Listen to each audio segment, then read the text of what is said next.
welcome to Crime in Court. My name is Heather, and this is episode 51 of the Canton Cover-Up Commonwealth versus Karen Reed. And today's episode is titled Paul O'Keefe Logic plus John's Friends Speak Out. So, in this episode, we're going to go over a recent CBS Boston interview that Paul O'Keefe, the brother of Boston police officer John O'Keefe, did just recently following the mistrial. So he sat down with this woman who she asks like no difficult questions. It's a very like schmoozy interview. It's almost like gross to watch. And he has a lot of things that he says that are unfortunate because a lot of the things he's saying are not true, or he's twisting things, or I don't know what. But I really believe that this is a propaganda smear of Karen Reed, her defense team, blah, blah, blah. Anything he can do to discredit them. Because you really can't be this dumb, I don't think. I mean, I understand grief. I've been through grief lots, okay? Um, but it doesn't take away common sense and reason and logic. And at this stage, after going through a full trial that the entire world saw and heard, um, I'm scratching my head like, Paul, how are you still thinking that Karen had anything to do with John O'Keefe's no longer being on this earth? I don't understand. There is no evidence to point to Karen Reed after this complete circus of a trial, and everything that was revealed at trial points to really crappy investigations and possibly probably misconduct on law enforcement's end, probably on the DA's office end as well to move forward with this sham. And it's just ridiculous. I do have a Twitter. I really only started it to like follow people who were tweeting about the trial. Um, but I did tweet today. I tweeted Josh Levy and Governor Healy and the Mass State Police saying, do something. You got to fire everybody that's involved in this stuff. You can't just. So Proctor's now, his badge was taken away. He's on the rubber gun, whatever they call it. He's on desk duty, but not even that right now. I think he's just suspended. And his car was taken away. His badge and his gun were taken away, which is good. I'm glad that happened quickly, but it should have happened the minute he got off the stand, not when a mistrial was declared. But anyways, I digress. So this isn't about Proctor, but Proctor will come up later, so it's unbelievable, some of the things that Paul says. So we're going to listen to this. I'm going to break it up. We're not actually going to watch it all the way through. We're going to watch the whole thing, but we're not going to watch it from beginning to end. I'm going to break it up and show some maybe conflicting data that may have come up at trial versus what he says. So let's begin, and I'll stop it throughout and give you my commentary and whatnot. So here you go. My first question is obvious. Just how are you doing? How's your family doing? I mean, we're doing all right, hanging in there. It's been a long, painful 2.5 years. And I mean, with the mistrial that happened the other day, obviously it wasn't ideal, but if we have to do it again, we'll do it again. So we're ready to go. Did you, prior to jury deliberations, ever think a mistrial was even possible? I kept everything was on the table, I guess, but obviously hoping and confident that we were going to get the conviction that we were looking for. So as far as a mistrial, yes, it's something we didn't want, obviously, but it's just a bump in the road, and like I said, we'll do it again. We'll do it as many times as we have to. You'll be back in court every day for another long trial? Absolutely. They just want to keep going. Like that's how it just shows how relentless they are and how dedicated they are at protecting the Alberts, because that's all this is to make sure that the Alberts don't get pinned with this. Uh, how are your parents? They're doing all right. That's more of my concern is that they have to go through this again. I mean, I'll do it 10 more times if I have to, but I I hate the fact that they have to go through this all again. We don't know where it's going to happen, when it's going to happen. But I mean, overall, they're doing okay. Mm-hmm. And they have John's kids now too, or your Yeah. sister's kids. Yeah. So yeah, they're living in my brother's house in Canton. Raising my niece and nephew who are 16 and 13. I wanted them to come down here and live with us, but my niece didn't want to leave Canton, didn't want to leave her friends, didn't want to leave her house, and kind of hard to force a kid who's been through as much as they've been through to kind of shake up their world, for I guess a third time. Yeah, I mean, can you just talk about Kaylee and Patrick? I mean, they, because we didn't put them on camera or anything, of course, during the trial, I had a lot of people ask me, like, what were they like? And they seemed like, for a reason, very, very strong kids. They're great kids, they're strong kids, they're resilient kids. They have every excuse in the world not to be good kids.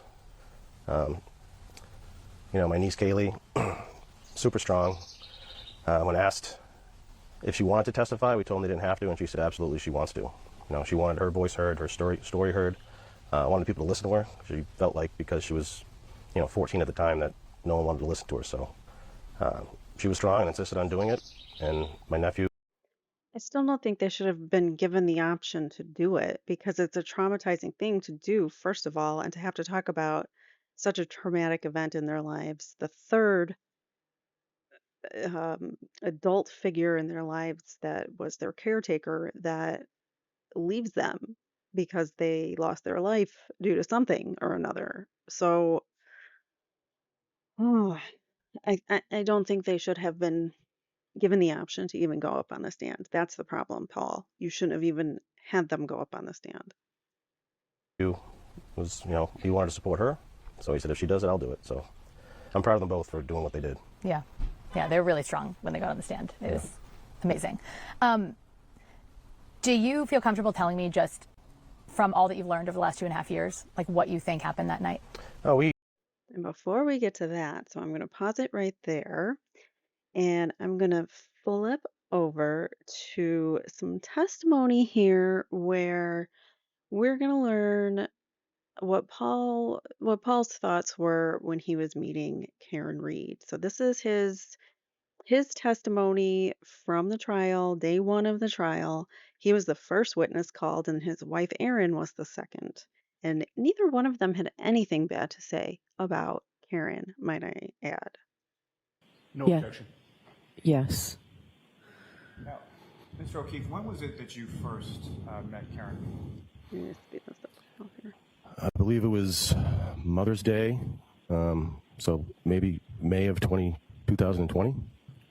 Now, prior to that, were you aware of any other time when Miss Reed and your brother Johnny had dated in the past? They dated very briefly in 2004. And had you had occasion to meet her during that brief period where they dated in 2004? I did not meet her back then, no. And so the first time you met her would have been sometime in the spring of 2020, correct? Correct. And what was your understanding as far as when they had reconnected or gotten back together in reference to when you met her? They reconnected. I believe my brother reached out to her in March of 2020, right at the beginning of COVID. I think he reached out to her via Facebook Messenger and then, text. And they resumed some kind of relationship, and you had occasion to meet or see Karen Reed over the course of hanging out with your brother at various occasions, correct? Correct, yep. Now, about how often would you see Miss Reed? Would it be the same, more or less than when you saw your brother? Almost the same, maybe a little less. If my brother was just him and I or his friends, but for the most part, he was with Karen. And as far as your understanding, what was sort of the It almost feels like he's jealous. Like, I didn't have any alone time with my bro anymore because Karen was always around. Like, dude, it's his choice to have the girlfriend around. So you can't be mad at Karen for being there. It's not her fault. living arrangements with regard to Ms. Reed and your brother? She has her own home in Mansfield, Massachusetts. She would stay at my brother's house in Canton, I would say 3, maybe 4 nights a week. And that would be at your brother's house with both he and your niece and nephew? Correct. Now, with regard to, you mentioned that they reconnected sometime around the COVID-19 pandemic. Is that correct? Yes, correct. And with regard to your brother and the defendant, Ms. Reed, and the children, what was sort of going on as far as school and work with regard to the pandemic, with regard to each individual? So that was a period of time when schools were closed and kids had to do remote learning. So Kelly and Patrick were both at home, remote learning, and my brother, didn't have a job where he can work remote, so he had to go into the office. And most of the time, Karen would be at home with the kids during the day while she worked remotely. What a horrible person. She helped care for the kids and worked from home, from John's home. She sacrificed that so she could take care of the kids and make sure that they were homeschooled and fed and clean and all those things, clothed. So, what a horrible person. Obviously, she did it. Now, you mentioned earlier that your brother had a legal guardianship role with regard to the children, correct? Correct, yes. What, if any, legal status or role did the defendant have with regard to the children? She didn't have any. Now, with regard to your brother and the defendant's relationship, what, if any, conversations did you have with your brother in regard to status of their relationship or any issues in their relationship? He didn't say too much. What was that? He didn't say too much. So he didn't tell you anything that was really going on in his relationship with Karen. But now all of a sudden you're going to tell the world that you knew what the relationship was like on CBS Boston after a mistrial. Okay. But you don't testify to it and you didn't put it in a police report or anything like that. But here we go. If they were arguing, he might, give reference that they were arguing. Didn't really tell me what they were arguing about, but mostly kept that stuff to himself. He kept that stuff to himself. So then, Paul, how do you know what was going on in their relationship if you just testified to the fact that you don't know because he kept that stuff to himself? What, if anything, did he mention to you as far as reasons for an argument or sort of points of contention? He didn't like, if she would spend a lot of money on the kids for gifts, or, I know there was some arguments over, what she fed them, whether it's, Dunkin' Donuts or whatnot, but it was things along those lines. Spoiling the niece with iced coffee from Dunkin' Donuts is hardly something to end your boyfriend's life over. Now, what, if any, what,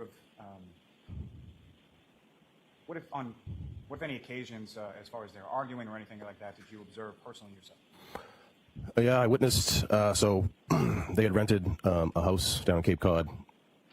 That was the summer of 2021. I brought my 2 daughters down for a couple nights, and I witnessed, one intense fight between the two of them. And as far as a fight, as you're characterizing that, was that anything physical or just verbal? No, it was a verbal argument. And No physical altercations. No one has ever said that they've seen anything physical from Karen to John or vice versa. Even the kids said that. And they would know living at home. So there was nothing physical going on in that house. Did they have some fights that maybe got a little loud and a little hurtful? Yeah. A lot of couples do. Unfortunately, it's being used as ammo that or motive that Karen wanted to off John, when I think that was the furthest thing from her mind. She loved him and wanted a closer relationship with him, I think. what, if anything, was that verbal argument about? It's hard to recall. I mean, I guess like typical couples fighting, there was alcohol might have been involved. I recall her complaining that he wasn't nice to her, or something to that effect, and I was kind of. He wasn't nice to her. Well, it didn't appear that he was in the text message threads that were going on or that they were reading from John and Karen the day that his last day on this earth with her. We read through the Commonwealth read through some handpicked ones trying to make her look bad, but in reality, all I saw was a man trying to avoid any kind of conversation about feelings or their relationship. And when he needed her to pick her up or to drive her because he wanted to drink, then that's when he reached out to her. But otherwise, he wasn't available for her all day. So that's what I saw. So if she complained that he wasn't nice to her, um, I can see where she's coming from. And I saw some instances of it in some text messages already. And I know nothing about the two of them or their relationship other than what's been thrown out in this court. So, anyways, this clip goes on just a few more seconds and then we'll go on to Karen Reed is restrained. The referee in that entire situation. Now, when you make reference Yeah. to alcohol involved, is that one or both, or Both. both your brother and the defendant? Correct. Now, if I could turn He blames alcohol, he blames rage, he blames I don't know what, but this is Paul logic. We don't exactly know why he thinks the things he does. your attention to New Year's, and specifically New Year's Eve going from 2021 into 2022. Do you recall that time? I do. And do you recall where you and your family were for that sort of New Year celebration? Yeah, so I was with my wife and her family. We went to Aruba the day after Christmas in celebration of my wife's mother's 70th birthday. One sec for that siren. Mr. Lally, does it make sense that I give an instruction at this point?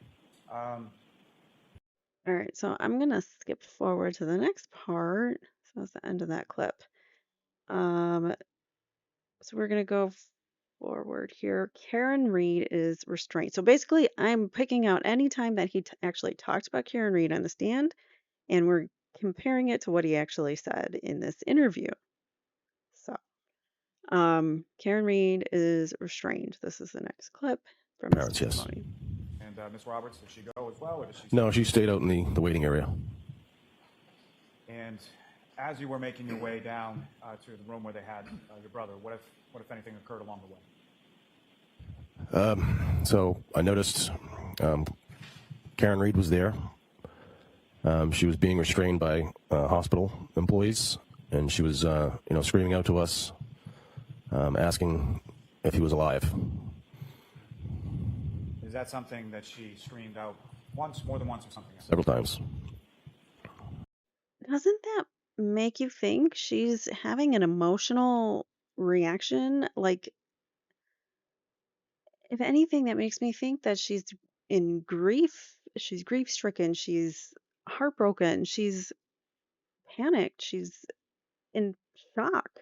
She doesn't really know what she's saying or what's going on. I have a feeling she's not able to process all of it at the moment. It's too much to process. Now, at some point you went into the room where your brother was, correct? Correct. And can you just... Oh, okay. Sorry. That was the end of that clip.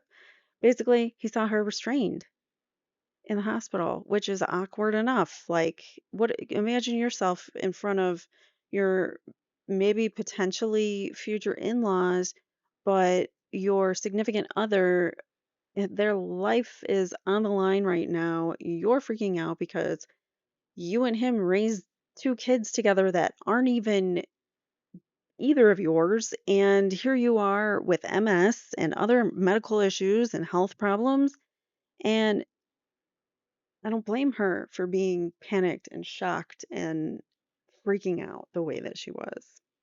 But that's just me. I don't know. People grieve and react differently. to these situations. You cannot judge someone just by the way they react initially in a situation that's traumatic like this. And you also, honestly, you can't trust people's recollection or memories when they're in that kind of state of shock because they don't really, they're disassociating sometimes. And your memory's not that great, anyways. So it's just, it's this whole case is tragic.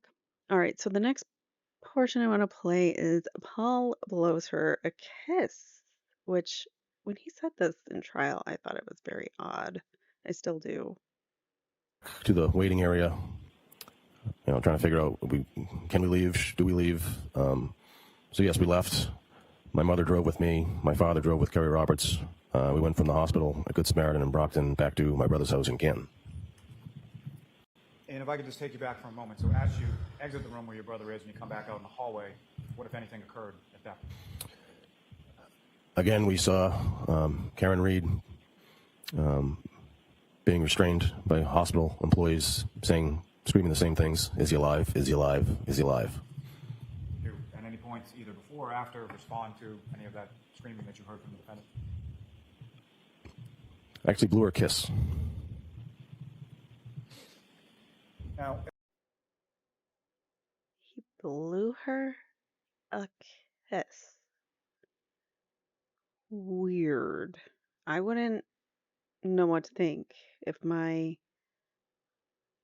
my boyfriend's brother blew me a kiss. Yeah, no. No. Um, that's weird, isn't it? That's a weird reaction. To say that Karen's reaction was weird, I think blowing her a kiss as a brother, or potentially a brother-in-law, not even, I think that's weird, but I don't know. Maybe that family's just kissy. I have no idea.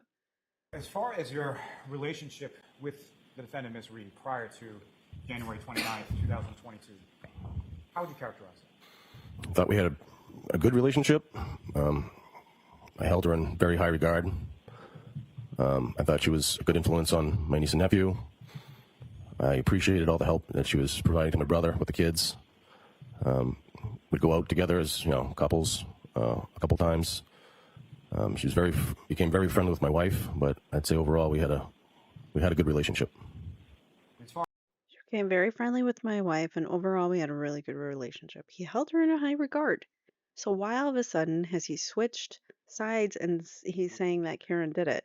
I don't understand, but anyways, continue on with that. As far as those positive feelings that you had in relation to the defendant prior to January 29th, 2022, had you expressed those to either the defendant or any member of her family? Yes. So Christmas Eve of 2021 was the first time I met her parents. My brother hosted Christmas Eve at his house. I met Mr. and Mrs. Reed. I offered to help Mrs. Reed, carry some things in from her car. And as we were walking to the car, I said, I just want to tell you, I think your daughter's great. I think very appreciative of what she's done for the kids and helping my brother. Now, See? I just don't get the complete switch. I don't know. All right, so now we're going to go back to the interview. I'm going to play a portion of this until I'm ready to show you another clip. So here we go. We know what happened. We know that Johnny and Karen were arguing. It was kind of towards the end of their relationship. Things weren't well. They were drinking and... What? You just testified. They had a good relationship, they argued, whatever. But he didn't really tell you anything. So how do you all of a sudden know that they were at the end of their relationship? Who's telling you that? Where did you get that from? McCabe? Probably. This irks me. arguing and fighting, and in an intoxicated state of rage and jealousy, she just decided that she was going to do something about it, and put the car in reverse and ran him down and left him there to die. And we figured it out as soon as she left the house that day when she came over. We didn't talk to any investigators, state police. We figured it out as soon as she came over to the house. How?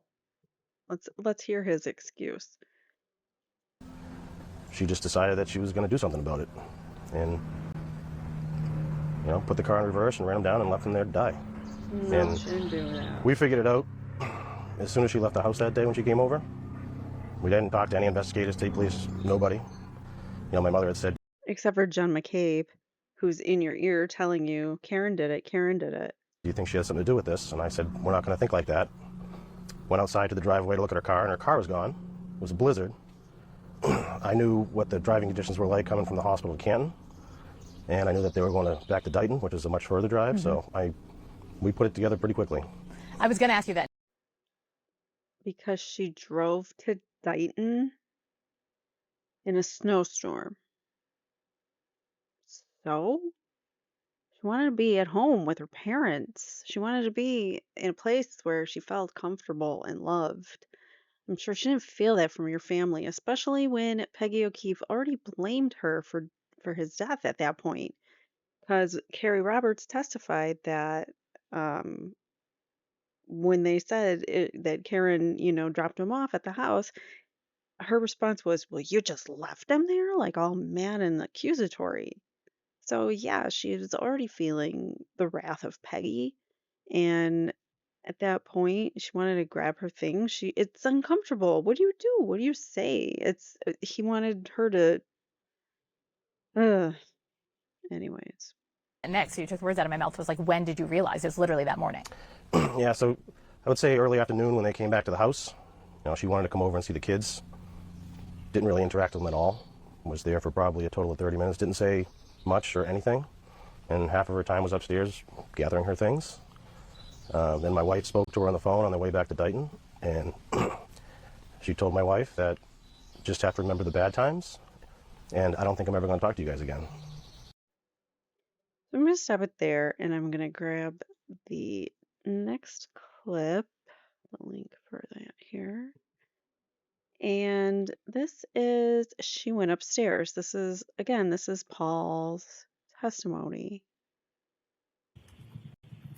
And if I could just take you back for a moment. So as you exit the room where your brother is and you come back out in the hallway, what, if anything, occurred at that point? Again, we saw Karen Reed. Oops, that's not the right spot. All right, 248. Sorry. So maybe between 10 and 11 o'clock in the morning. And was there anybody present at the house when you arrived there? No. And at some point, did other people come over, as far as specifically I'm asking about the children? Yes, so Kaylee was dropped off shortly after we arrived. And then a little while after that, Patrick was dropped off from his sleepover. And at some point, you were tasked with informing the children what happened to your brother, correct? Correct. At some point after you left the hospital in Brockton, what, if any, conversation or what, if any, phone calls did you receive in relation to the defendant this week? Karen Reed called me, asked me if it was okay to come over and to see the kids, and I said sure. And do you know how long that phone call went on for? It was a quick phone call, maybe a minute. Like I said, she just asked if she could come over, and I said sure. And then she arrived at the house, shortly thereafter. When you initially arrived at the house, along with the parents and Ms. Roberts in her vehicle, what, if any, other vehicles did you observe sort of in the driveway at that time? I only noticed, I think, my brother's car. I mean, I don't even recall seeing any other cars. I mean, it could have been a car in the garage, but I didn't notice, really. Nothing stands out. What kind of car did your brother have? Chevy Traverse. What color was that, if you know? Like gray. And if you recall, when you first sort of arrived there, where was that vehicle parked in relation to the truck? I believe it was the right side of the driveway, all the way down to the end of the drive, like the top of the driveway. Now, you had the phone call with the defendant. You indicate it's fine for her to come over. You know about how long it was after receiving that phone call and when Ms. Reed arrived there? 20 to 30 minutes, maybe. And when she arrived at your brother's house, who, if anyone, was she with? She was with her father. And at some point, was there anyone else from her family that came over the house that morning? Her brother and his wife showed up shortly after she arrived with her father, yes. And how many cars, if you know, did they come in between sort of They each took separate vehicles, so 2 cars arrived. And Miss Reed's vehicle, do you know where that vehicle was in relation to your brother's house at that time? It was either in the driveway or in the garage. I'm not positive. Okay. So fair to say it was at the house, correct? It was at the house, yes. So between the Reed family, there's 3 vehicles at your brother's house now, correct? Correct. Now, the defendant, you mentioned that you had met her father before on Christmas Eve, is that right? Correct. That you met her brother or brother's wife prior to that day? No. And you were in the house when they arrived, is that correct? When Karen and her father arrived, I was shoveling the walkway out front. And in total, about how much time was the defendant at the house that morning when she came in? I would probably say about 30 minutes. And at that point, when the defendant arrived, was either Kaylee or Patrick or both home at that time? Yes, Kaylee had come home first, and then Patrick had come home. So I think Patrick may have come home while they were there. And you mentioned when they arrived, you were out shoveling sort of the front walk, correct? Yes. And when they arrived, did you go in the house with them, or did you continue shoveling, or something else? I continued shoveling for a very short period of time, and went in the house like pretty much right after they did. And when you got in the house, what was it sort of that you were doing at that time? I mean, we had just told Kaylee what had happened, and we were waiting for Patrick to get home, so we were kind of just congregated in the kitchen. When you say we, who exactly are you talking Sorry, myself, my mother, my father. Was Miss Roberts still there, or has she gone home? I don't recall. And so, in addition to yourself, your mother, and your father, Miss Reed, her father, any other sort of members of her family, where were they within the house at that time? So mainly the kitchen at first. When Patrick came home, we kind of took him to like the side room where the kids hang out. Talked to him in that room, and then we were in the kitchen. Then Miss Reed and her father went upstairs. And when you sat down with Patrick to tell him what had happened to your brother, who, if anyone else, was with you at that point? Karen Reed. And at some point subsequent to that, you went back to the kitchen, correct? So she even came back to the house to sit down with the kids to tell them. Why would she do that if she was guilty? You know? I mean, she wanted to be there to support the kids. I don't understand why. I mean, okay, so 2 things that stick out to his testimony. He's trying to make it seem like, one, Karen and her father went upstairs and they were unsupervised, and she could have deleted some camera footage, which we now know she didn't have access to, so she couldn't have done that. And the phone was not in her possession anymore. Or, well, it was never in her possession, it was in John's, and then somehow it wound up in a cop's hand. We don't really know, except Carrie testified she handed it over to some officer who she didn't know. And that's our chain of custody, folks. And she touched it, so she picked it up and put it in her pocket. So there's that too. Which also makes me think she's in on it. She's in on the cover up. She might not have been in on the whole, you know, uh, John losing the whole plan to get him there and to beat him up. She might not have been part of that, but I definitely think she's part of the cover up, even if she's not necessarily knowing that she's doing it. She might be a pawn of Gemma Kane, but I really think that she's intentionally, knowingly doing it, but I can't be sure. Anyways, that's my speculation. So this clip, I know, goes a little bit longer, but it's just odd.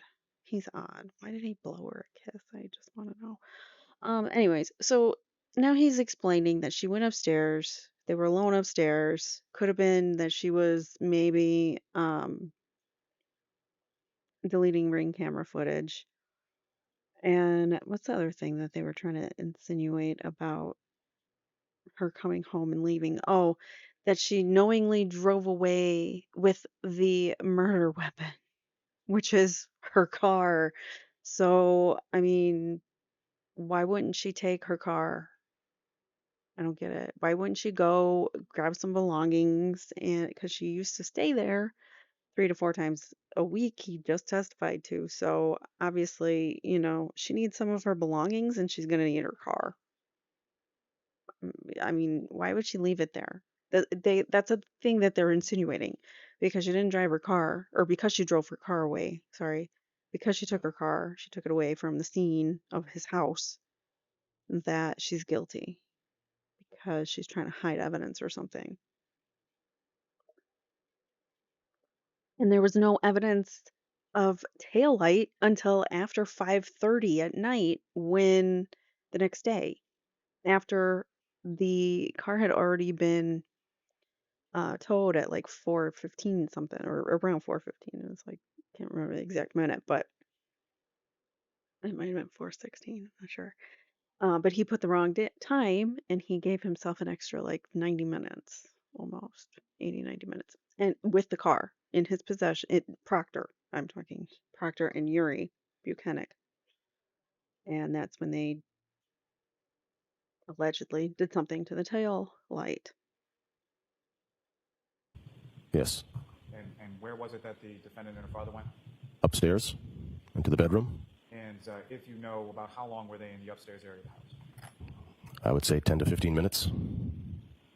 And them as they came down the stairs? Yeah, so I was on the phone a few times. So I didn't watch them walk upstairs, but I saw them come downstairs, turn the corner at the bottom of the stairs. She had some of her belongings that she had taken from the bedroom. A what? And where did she go with those belongings? They left. Like I said, they were probably there for 30 minutes. They got in their cars and drove back to Dighton, Massachusetts. And when you say got back in their cars, you mentioned 3 cars that had been there in the driveway or in the area of the house, correct? Correct. When the defendant left, how many of those cars remained? 0. And as far as the weather conditions that you had mentioned that existed at the time that you drove I don't think that's true, because wasn't John's Traverse still there? She didn't take that. What? How did he say 0?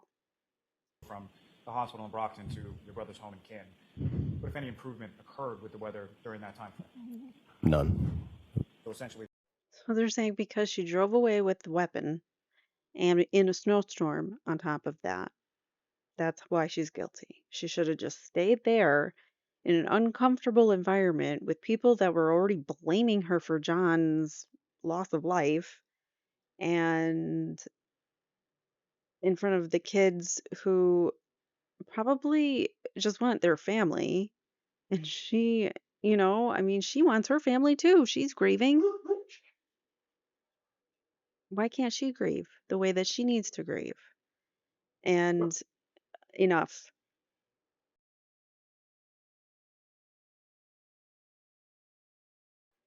Sorry about that. Dog mania. Everybody had to bark at something. I have no idea what, but I'm glad I got it. Anyways,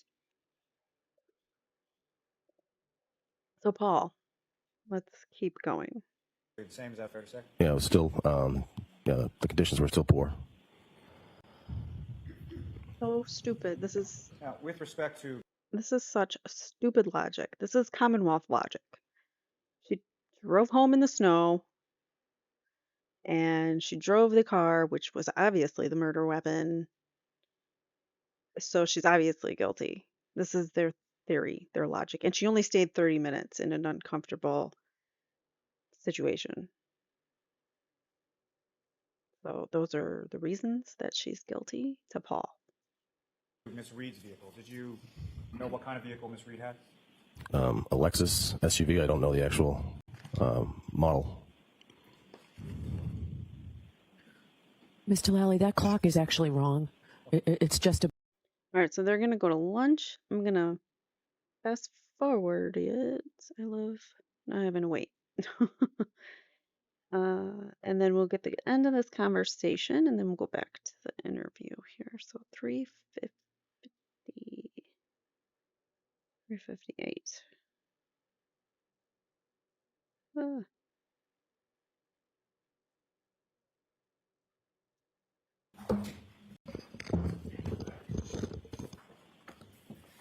Ah, this is a continuation of the conversation about her being there and her leaving and his odd logic as to why she's guilty. All right, whenever you're ready, Mr. Lally.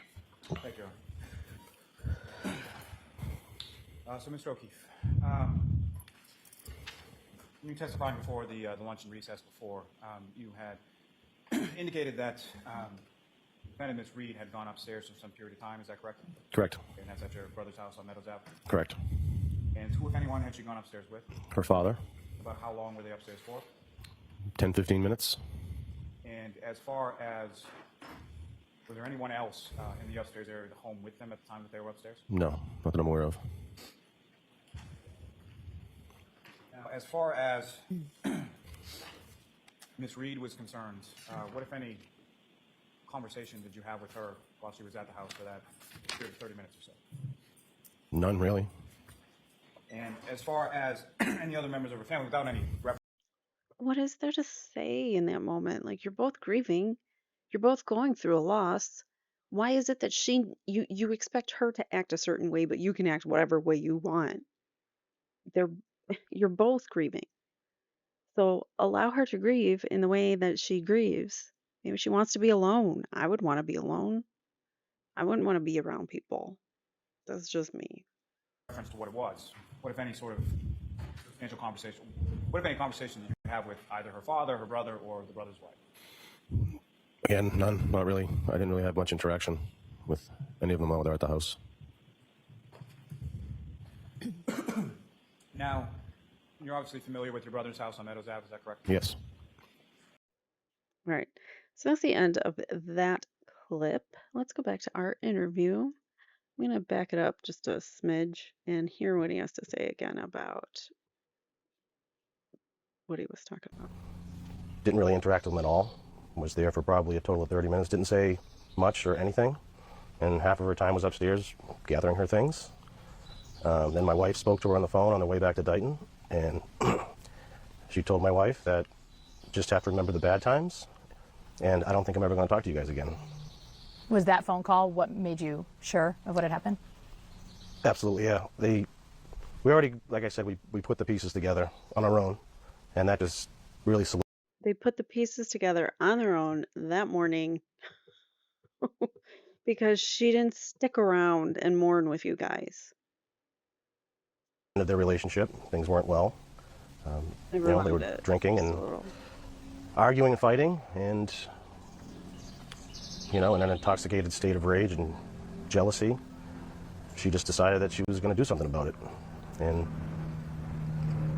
put the car in reverse and ran them down and left them there to die. And Ridiculous. we figured it out as soon as she left the house that day when she came over. We didn't talk to any investigators, state police, nobody. My mother had said, "Do you think she had something to do with this?" And I said, "We're not going to think like that." Went outside to the driveway to look at her car, and her car was gone. It was a blizzard. I knew what the driving conditions were like coming from the hospital to Canton, and I knew that they were going back to Dighton, which is a much further drive. So we put it together pretty quickly. I was going to ask you that next, so you took the words out of my mouth. Because she came there, got some things, left, didn't mourn with you guys, and drove in a snowstorm. That's his reasoning as to why Karen Reed is guilty. That is Paul O'Keefe logic. It's ridiculous. It's so stupid. I'm sorry. I don't mean to bash a victim or a victim of a family member, but at this point, he sat through the entire trial that we all saw, and he still is coming away with Karen Reed as guilty. And it just baffles my mind. He has to be as dumb as a box of rocks if he really truly believes that. Grief can do some things to your mind, and it can make you, confirmation bias is a real thing too. But what about common sense and logic and reason. And when you're presented with logic and reason and physics and science that says unequivocally she did not hit him with her car, how do you how, how do you come away with, oh, she did it? What? I don't have sympathy for him or his family anymore. I mean, I do for the things that they have gone through, but my sympathy ends when you sit there and you have the actual criminals, the actual people in this case that should have been on trial, sitting with you during closing arguments. I lost all respect and any sympathy or empathy that I had left. My heart goes out to them. I'm sad for their loss. But you gotta wake up. You gotta look at the evidence. You gotta open your eyes, which he says in here, which I think is ridiculous because he refuses to open his eyes, and that's a problem. That's a big problem. And he's so angry and grief struck, and he is using that rage to to try to frame and put an innocent woman away. It's just ridiculous. And that's where I draw the line. So I don't have much sympathy left anymore. Sorry for that rant. It was like, when did you realize? It was literally that morning. Yeah, so I would say early afternoon when they came back to the house. She wanted to come over and see the kids. Didn't really interact with them at all. Was there for probably a total of 30 minutes. Didn't say much or anything. And half of her time was upstairs gathering her things. Then my wife spoke to her on the phone on their way back to Dighton. And she told my wife that just have to remember the bad times. And I don't think I'm ever going to talk to you guys again.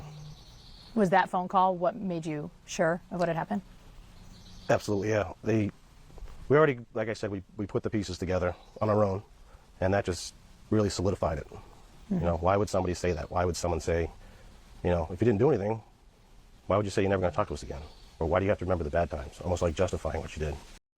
Maybe, just maybe, Erin heard her wrong and she didn't say bad times. She said good times.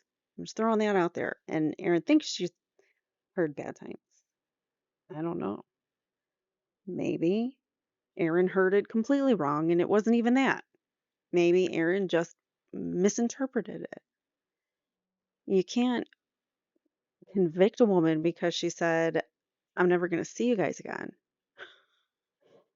At some point, she figured, they're looking at me, and she probably, she did, due to the arrest, she was no longer able to talk to the family. So even if she wanted to reach out to them and talk to them, she couldn't.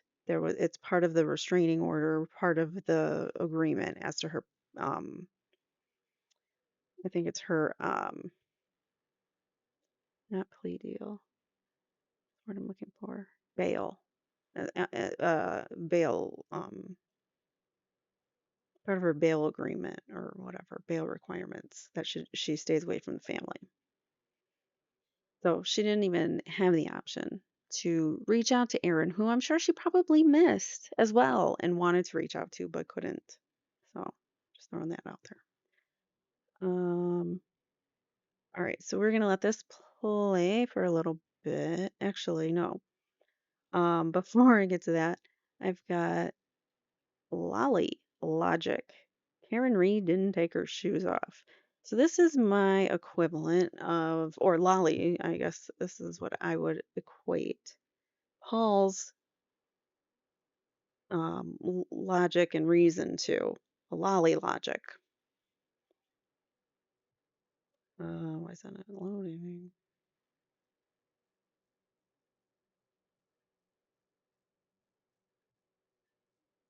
They go to Mr. O'Keefe's house. And both Miss McCabe and Miss Roberts indicates, and you heard this testimony from a number of different witnesses, friends and family of Mr. O'Keefe, that he had a rule, pretty strict rule in his house as far as you take your shoes off when you come in the house. And so what did Miss McCabe and This is Adam Lolly's closing argument, by the way. A rule about no shoes in the house. a number of different witnesses, friends and family of Mr. O'Keefe, that he had a rule, pretty strict rule in his house as far as you take your shoes off when you come in the house. And so what did Miss McCabe and Miss Roberts both do when they're entering in that house on January 29th? They take off their boots, they get out in the snow, they take off their boots in the mudroom, and then they walk in. What did they both indicate that the defendant did that morning when she came back to the house? They walked right in with the shoes. You hear that second voicemail. It's after the defendants arrived back at One Meadows Ave, after her phone is reconnected with Mr. O'Keefe's Wi-Fi. And you can hear the footsteps. Part of that may be in the garage, part of that might be in the house. Why is it that the defendant has no issue with wearing shoes in the house when Mr. O'Keefe has that strict rule? Because she knows where he is. She knows it's not an issue, he's not coming home, because she hit him with her SUV and she left him in the snow. What? She didn't take her shoes off because she knew John was in the snow and that he wouldn't care or wasn't going to be around to care. That is the most ridiculous inference I've ever heard a lawyer make. I mean, it really is. I'm sorry, but because she didn't take her shoes off, that means she did it. Come on, guys. I think you guys can do better than this. Well, Lolly can't. Um, yeah. So that is Commonwealth logic, which I think Paul has. Right. How would you have expected her to act in that situation if she hadn't done something? More sad, empathetic, sympathetic. But like I said, when she was at the house, she barely said a word. Ever heard of shock, grief? Some people need time to process what they're going through. I wouldn't be able to speak much in a situation like that either. I'd be just like numb. Like, I don't know. It would, you have to dull your uh fight or flight um reaction at some point, or else you're just going to overload with adrenaline and whatnot. So eventually your body, when you're in that panic mode, that fight or flight mode, eventually, like, you can't stay in that forever, so eventually your body will just like numb you to what's going on so that you can maybe take it in and process it later. Like, you can only take so much in, so your body or your mind protects you in a lot of ways. So for her to be in shock or to not want to talk because she just got home from the hospital and her boyfriend of 2 years is no longer there. Her family is accusing her of having something to do with it. And yeah, just uncomfortable all around, I think. And I don't think that the O'Keefes made her feel very comfortable, especially Peggy. I don't think she liked her very much. Mr. O'Keefe Sr., John Sr., he liked Peggy. He liked Karen, and they used to go to church together. But I don't know, Paul and Aaron, I thought they had, like he said, he testified they had a good relationship until he started blaming her for John's loss of life. You know, she wanted to be there for the kids. My nephew came home. My niece was already home by the time she got there and her family arrived. And I sat down, my nephew in the other room, she sat right next to him. I explained to him that JJ's, something happened and he's no longer with us. She didn't say a word. And right after that, she went upstairs and started gathering her belongings, and the next thing you know, they were gone. Oh my God. But yeah, it's hard. It's just strange behavior. It's strange behavior, really. Little Miss, I'm flirting with my my interviewee. She's just like, oh yeah, that's funny. That's tough. Like, she agrees with everything he says. And she doesn't ask any hard questions. So she kind of sucks. Very strange. Whoever she is, I don't know. When did the whole narrative of her version of events become known to you? Well, if you remember her first arraignment in Stoughton District Court, Yeah. her attorney, David Unetti, had said this is a tragic accident. His client had no criminal intent. And then, fast forward to, I guess, when Alan Jackson came on board. And, they teamed up with a blogger to get their story that they concocted. Gotta throw Turtle Boy in there. They teamed up with a blogger to concoct a story. No, sir. He was reporting news. He was reporting. things that were going on in the courts pre-trial and keeping us informed. He was reporting on that. And it was all accurate, and receipts were had by all. Turtle Boy always brings receipts to what people can love him or hate him. I don't care if you like him or not, but he comes with receipts, and the things that he reports on, they're true, they're accurate. He vets his sources. He doesn't just throw shit out there. Sorry, pardon my French. He doesn't just throw stuff out there because he wants clicks or whatever. I mean, he really does um, give us accurate information. And put together and flooded out there, and people were only hearing one side of the story and coming to conclusions before actual evidence in the trial had actually begun. So a lot of the public was misinformed, because they were only getting one side of the story. And So we were misinformed because we were getting Karen Reed's side of the story, which actually happened to be true because, sorry about that, everybody got yelled at, and now we're settling down. And continuing on. Here you go. we didn't come out and tell our side of the story, or what we thought or knew happened. We've kept a low profile and have been silent through this whole ordeal. But now it's time. Now it's time for people to understand the truth. And the jurors, we thank them. They did a great job. They put in a lot of hours, paid a lot of attention, worked hard. Unfortunately, they weren't able to come to a consensus as far as a verdict goes. But we have another chance at it, and hopefully the jury that we get for the second time around will we'll see things more clearly.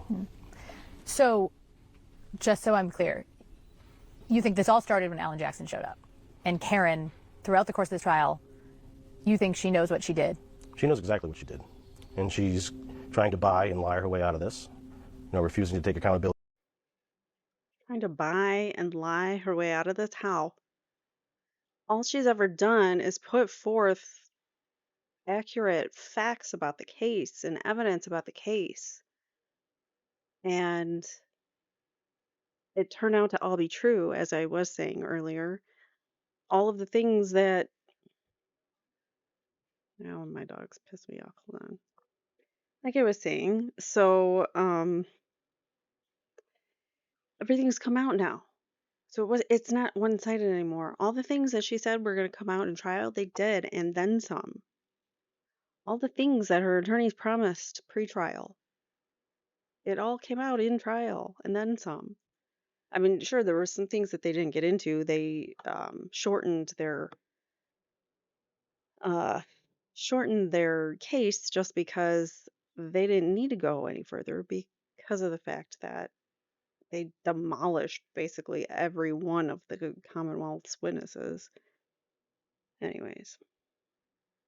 To buy and lie her way out of this, refusing to take accountability for her actions.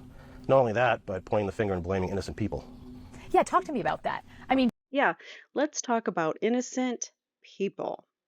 Innocent people. Let's talk about innocent people. Including that night, specifically. I don't think that's true, no. You owned a dog at the time, correct? Yes. A German Shepherd named Chloe. Yes. What? Mix. Describe that dog as being not great with strangers, isn't that true? I did describe it that way, yes. You testified that, quote, it started barking because it realized that people were downstairs, end quote, right? Yes. Chloe had a penchant for barking when she heard people, correct? No, not necessarily. She did that night. Yeah, I think she wanted to use the bathroom. Well, that's not what you said in your testimony. You said it started barking because it realized there were people downstairs, right? Right. So your German Shepherd, probably a decent guard dog, if she heard commotion and people, she would bark. Objection. Sustained. You can ask it differently. Obviously, if Chloe hears commotion and people, she's apt to bark. That's the only question. No. So just that night, out of nowhere, first time ever, Chloe starts barking when people walk into the house. No, it's not the first time ever, but she didn't bark often. Okay. But she did bark that night, right? Yes. And the reason that you gave under oath for why she started barking was because there were people downstairs milling about, right? Yes. So in that instance, on January 29th, in the early morning hours, she was barking because she heard people. Well, I can't say why she was barking. Well, you did say why she was barking. I let her out to use the bathroom, so I think that's probably why. Except your testimony was it started barking because it realized there were people downstairs. Those are your words, Mr. Albert. Right. Okay. Do you stand by those? Yes. Okay. You ultimately did let Chloe out to go to the bathroom, correct? Yes.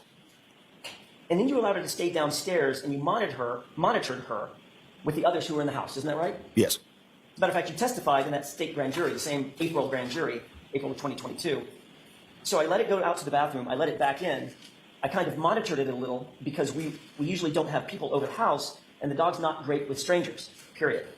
So I was just making sure that the dog was all right with the people that were over, end quote, correct? Yes. So in fact, you did keep Chloe downstairs, at least for a period of time, with people that were over, right? Yes, for a few minutes, I think. Few minutes. Just Mr. Albert, after you learned that there were questions being raised about John's injuries and dog bites and scratches, in May of 2022, you got rid of that dog, did you not? Objection. Sustained. You can ask it differently. At some point, sustained. your family got rid of Chloe. Chloe was rehomed in May And we can use 2024. whatever words we want to. Rehomed, rehoused, whatever. But you got rid of her. She's no longer part of the Albert family, right? Objection. We'll allow that. Right. When did you get rid of her? So Chloe was rehomed in, I believe, May Of 2022. of 2022. Just months after the incident we were discussing. Well, after it was involved, she was involved in a dog fight with another dog out front. Right, but that's also after the incident we Yes. were discussing. Yes, May. That's a family pet that you had for 6 years or 7 years. Approximately 6 or 7 years. Not Your sure. explanation just now for having gotten rid of that dog is because it bit another dog and ultimately sent 2 women to the hospital, correct? I believe 2 women went to the hospital. Yes. But you took no action to get rid of Chloe until after you knew that serious questions were being raised about John O'Keefe's, Objection. correct? Sustained. At some point, you did I gotta stop it there. realize there were Oh. questions being raised about John O'Keefe's injuries on his arm, correct? Objection. We'll allow that. Did you realize that? I heard some talk about it, yes. As of January of 2022, John O'Keefe had never been in your house, had he? John O'Keefe was never in my house before or after that date. Certainly, John O'Keefe, do you agree with me, he would count, were he in your house, he would count as a stranger to Chloe, wouldn't he? Never met her. Hypothetically, yes. Hypothetically, yes. Hypothetically, John is a stranger. How's that hypothetical? How's that a hypothetical? But anyways, he says hypothetically, yes, John is a stranger and Chloe's not the greatest with people. This is our innocent guy. This is the innocent person that we're blaming here. Innocent people don't do what he does. Like getting rid of phones and dogs and selling your house under market, digging up your basement. The date that you changed phone numbers on your phone, you would agree with me that was September 29th of 2022? When I actually changed the phone number? This is now Brian Higgins, our other innocent person. That's what I just asked. Yeah, yes, I also got a new phone. Yes. Okay. September New phone. 29th of 2022, you changed your phone number and got a new phone. And then September 30th, the next day, you were served with the preservation order, correct? I got the preservation order on the 30th. That's correct. Not good. Gets a new phone number. The day before, he gets an order to keep his, to preserve his data on his phone. So at that point, the phone was already gone by the time he got that. So, do people that are innocent do that? No. And that's 2 people, because Brian Albert also got rid of his phone.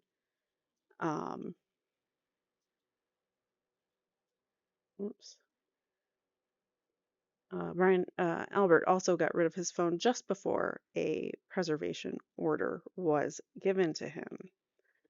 Up next, our next innocent person. You'll see who in a sec. About the Celebrate data. You see this first search that says Haas long for dying cold? I do. Jen McCabe. What's that time? You've got the, it's right over at 2:27 AM or PM? a.m. Ms. McCabe, you made that search at 2:27 a.m. because you knew that John O'Keefe was outside in your sister's lawn dying in the cold, didn't you? Absolutely not. I did not make that search at that time. You No. realized the next morning, after John was discovered, after 6 a.m., that you had an incriminating search on your phone, didn't you? Absolutely not. To cover your tracks, you searched it again in order to overwrite the original search at 2:27, correct? Again, absolutely not. But you were nervous and you screwed it up. So the first search you made at 6:23 was Long to die in CIKD, wasn't it? No. Well, you see the search right there, correct? I see the search, but I disagree with your narrative. And what's the time frame of that search? 6:23. And you agree that that time frame is accurate, right? Again, it's what the report says. And that comports with your memory of that morning, about 6:23 in the morning in 51 seconds. Correct. There's a second search. And she just keeps going on like that. But you got the picture there. So she's innocent, obviously. So says Paul. And now we've got another innocent person here. Let's see who we got. Can we play at this point? Yes. All right, that shows the vehicle coming into the Sally Port, and we're looking at which side of the vehicle? So that is the driver's side of the vehicle. What that video depicts is a mirror. Excuse me, sir? That's the driver's side of the vehicle? So the day before, when you were on the stand and you were trying to play that off as the passenger side of the vehicle, that would be wrong, right? Because you're just telling us now, after already being on the stand for hours and having reviewed this video, that it's inverted or mirrored. Collection. Although mirrors are accurate representation of what you're seeing, it's just inverted. So that is the driver's side of the vehicle. I do not know why it is inverted, but that's the way it was presented, collected and presented from Canton Police. Can you see a timestamp or a time and date stamp on the bottom of that? It's in blue. I cannot know. Okay. Does it appear that time and date stamp, if you can't read every letter on it, that is in correct order? Okay. And that goes on and on and on. But yeah, so it's just a mirror. It's just a mirror, guys. That was Sergeant Yuri Bukkake. Buchanan. Now, I said the wrong thing. I don't like that word. I mean, I don't hate it, but I don't want to say it on my stream. Sergeant Buchanan. I pulled a Julie Albert. All right, so this next one, this is another innocent None of one. that really professional sounding stuff ended up in your comments to your bosses, did it? Again, it was a poor joke. Is that yes or no? Michael Proctor. Did not know. It did not. No, As a sir. matter of fact, what did you write after you talked about going through the, quote, retarded client's phone? Objection. I'll allow it. No nude so far. No nudes so far, correct? Correct. When you said that to your bosses, Yes, sir.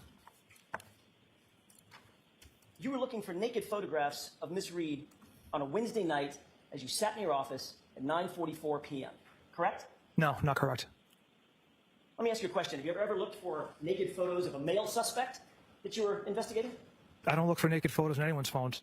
But you said you were looking for nudes of Miss Reed, Like I correct? said, Mr. Jackson, it was an inappropriate joke.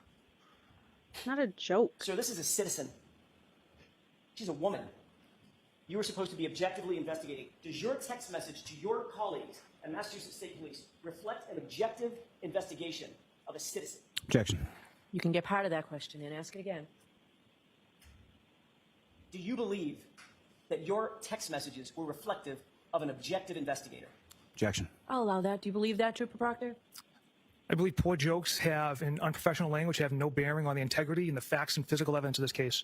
It's not that they don't have any bearing on the facts and integrity. It's that they have no place in a professional investigation because it shows bias, right? Objection. So I have to sustain that as asked. True, though. So those are just a few of our innocent people that Paul's referring to. Innocent people, huh?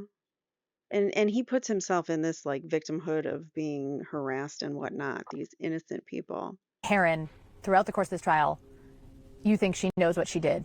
She knows exactly what she did. And she's trying to buy and lie her way out of this, refusing to take accountability for her actions. Not only that, but pointing the finger and blaming innocent people. Yeah, talk to me about that. I mean, because the thing is, it's the story on the defense's side is not just, oh, she didn't do it. It's she didn't do it, and all these other people did. Yeah, I mean, she's pointing the finger at everybody. Everyone's lying except for her, according to her. I think we had 67 witnesses testify. 68, I'm sorry, testify. And according to them, they're all lying and they're not credible. And Well, many of them did lie. Many of them, including McAlberts, Higgins, all of them, Proctor, they all lied. So, yeah, I mean, some people didn't lie. Some of the EMTs, I'm sure they thought they were telling the truth. Doesn't necessarily mean they were accurate or that they were not repeating something that they already heard someone say. But yeah, it's really not that hard to do a cover up when you've got law enforcement backing you up. It's really not that difficult. And you don't need 30 people involved. You only need a few. which, I mean, there's first responders that were just doing their job that day. Jen McCabe, Kerry Roberts, all they did was pick up the phone and help because she was asking for help. And according to them, the only one telling the truth is her. Right. So I don't even know what to call them. We have a variety of names. The pink people. The pink people are Karen supporters, Karen Reid supporters, free Karen Reid people that stand out there and support her in the streets. And she's taking it as a, like, we don't even know what to call those people. That's how she just worded it. I don't even know what to call them. We have a variety of names. The pink people. Pink people. They turned on all those people first. Jen McCabe, Matt McCabe. But then how have they treated you guys over the course of the last year and a half? Well, if you just go back to any video of us walking into court during pretrial hearings, yelling, screaming, calling us names. That's BS. That is absolute BS. He is lying, lying, lying. I watch Tom CPU all the time, and nobody boos the family.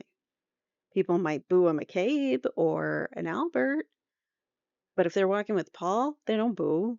They're not going to boo the family. I think in like one of the early pretrial hearings when somebody I mean, none of us knew who the O'Keefes were. So some people that were out there and supporting Karen with signs had booed, or had started to boo his group of individuals, and Turtle Boy put the kibosh on that right away. He was like, "No, this is the family. You're not gonna boo the victim's family." So for him to sit there and say every single time that they walked into court and were booed, that's a flat out lie. And this is why this is a propaganda smear. They're trying to say, it all started with Alan Jackson. They want Alan Jackson off the case because he's so good. Obvious. I mean, Yannetti's amazing too. I mean, they're all great. They just don't I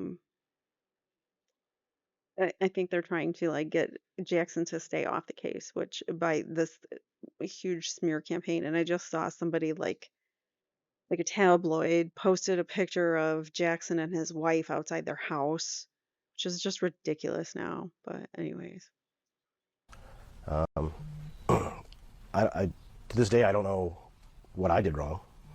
I get messages all the time, whether through Facebook or other ways of communication, telling me that I'm a moron, I'm stupid, and need to open my eyes and all this stuff. he's a moron, he's stupid, he needs to open his eyes and stuff. Yeah, buddy, you do. Because you're not getting justice for your brother by trying to blame Karen. Your brother would not want that. He wouldn't want his family turning against his girlfriend. No matter what their relationship was like, no matter how many times they argued, she did not hit him, so she didn't do it. So, regardless of what you feel for her, John would not want you all turning and blaming her. He would want you there supporting her, which I mean, this family is already pretty broken, from what I understand. They're estranged. I don't believe Paul even speaks to his mom. I know John and his mom weren't speaking um, in recent years because of the custody battle of the kids. She was trying to get custody. He was trying to get custody. He eventually won out. And I think that they weren't talking. They weren't on good terms. But I ignore those. I don't really care what people say to me because this isn't about me. This is about my brother. And I like to think I know a little bit more of what's going on in the case than people that are just reading stuff on the internet. And there's been things said about me, accusations about me, all types of things that just aren't true. But again, I just brush it off because this isn't about me. So if these people buy into this big conspiracy, right, that Brian Albert's a murderer or whoever, okay, if they buy into that, why are they turning on you guys? Has that ever made sense to you? Because we don't believe in a crazy conspiracy theory that holds no merit, no evidence. I mean, we know these people. I mean, Jen McCabe has been a family friend of ours. She was friends with my sister. We've known her for over... Jen McCabe has been a family friend of ours. She was friends with my sister. Carrie Roberts was also a long-time family friend. Since they were kids, they've all known each other. It is so, like, disgusting how incestuous this town is. over 10 years. She was very helpful with, picking Kaylee up to and fro when he took over raising the kids. Carrie Roberts we've known for a very, very long time, right? And at the time, she didn't really know Jen McCabe or any of the McCabes or Alberts. And her testimony corroborated everything that Jen said. I find that super hard to believe that they didn't know each other if they all were friends. Like, I mean, I know you can have groups of friends that aren't, that never hang out or engage, but I find it hard to believe that, Carrie Roberts grew up with them and so did Jen McCabe, but yet Jen McCabe and Carrie Roberts didn't know one another. I just find that kind of unbelievable. But they say that they didn't know each other. They testify they didn't know each other until that day. And then obviously Jen McCabe was blowing up Carrie's phone trying to get the narrative out there of what Jen wanted after John died. And the defense, I think, was scared of her and didn't even want to ask her any questions. They just wanted her off the stand. And I guess they just wanted her off the stand. Didn't really know. Who's he talking about? Picking Kaylee up. Yeah, he's talking about Jen McCabe. The defense was afraid of her. What? The defense couldn't wait to get their questioning in on her because I'm sure the defense couldn't wait. And the defense did a wonderful job decimating her. So I don't know what the hell he's talking about. Sister. We've known her for over 10 years. She was very helpful with, picking Kaylee up to and fro when he took over raising the kids. Carrie Roberts we've known for a very, very long time, right? And at the time, she didn't really know Jen McCabe or any of the McCabes or Alberts. And her testimony corroborated everything that Jen said. And the defense, I think, was scared of her and didn't even want to ask her any questions. They just wanted her off the stand. And I guess the negative or hate that's directed towards me, mostly. Oh, because they didn't ask Carrie questions? They didn't ask Carrie questions because Carrie and Jen's recollections of those mornings were completely different, and their style of testifying was also completely different because Carrie came off as more believable. So they didn't feel like they really needed to question her, I'm sure. But no, I don't think they were scared of her. I don't think Alan Jackson's scared of going up against anybody on the stand. Me and my mother is because we support these people who are being falsely accused of something they didn't do, right? And their lives have been turned upside down and partially ruined. Colin Albert, who was a 17-year-old kid at the time, his life has been turned upside down and ruined. I've gotten to know the Alberts through all this, and they're all good people. They're all good people. If Paul O'Keefe thinks that the McAlberts are all good people, what does that tell you about Paul? Paul's not good people. If Paul wants to associate with this scum of the earth, then so be it. You are who you associate with. So just because we don't believe in a crazy conspiracy theory and we believe that Karen Reed is guilty of killing my brother, they take it on us. Doesn't it feel sometimes like your brother's forgotten in all of this? Absolutely, all the time. It's turned into the Karen Reed show. She walks through a crowd that cheers her on. She goes out in public, takes pictures, signs autographs. She's just living her life like nothing's ever happened. And meanwhile, my brother's been gone for almost 2.5 years. Mm-hmm. And I just want people to go back to who the victim is in this. It's not her, it's my brother. Karen's a victim too. Karen Reed is innocent and she's being framed by law enforcement. And you can sit there and say the McAlberts are great people all you want, but it doesn't change the fact that they most likely had something to do with John's death. And you're associating them with them, Paul. What does that say about you? That you choose to associate with those people. You're not being forced. No one's forcing you to be friends with the McAlberts. So maybe think about that. As far as Karen not being victimized, oh boy, has she been victimized by the system, by the O'Keefe family, by law enforcement, by Judge Bev, by District Attorney Michael Morrissey and ADA Lally. She has been victimized, especially Michael Proctor. Speaking of, that leads us to our next clip. Let's take a listen. Karen being victimized. You weren't so much as objectively investigating Karen Reed as objectifying her, correct? Objection. I'll allow that. Isn't that right? Rephrase the question, please. You weren't so much as objectively investigating her as objectifying her in those moments, correct? Again, Mr. Jackson, it was a poor choice of words and a joke that I should not have texted out, but from the start of the investigation, we didn't know what we had. And your Trooper Proctor, your point in saying... Yeah. So think about that. He wasn't being an objective investigator. He instead was objectifying the person that he was supposed to be investigating. And if he does it for Karen, imagine how many other people he does this to.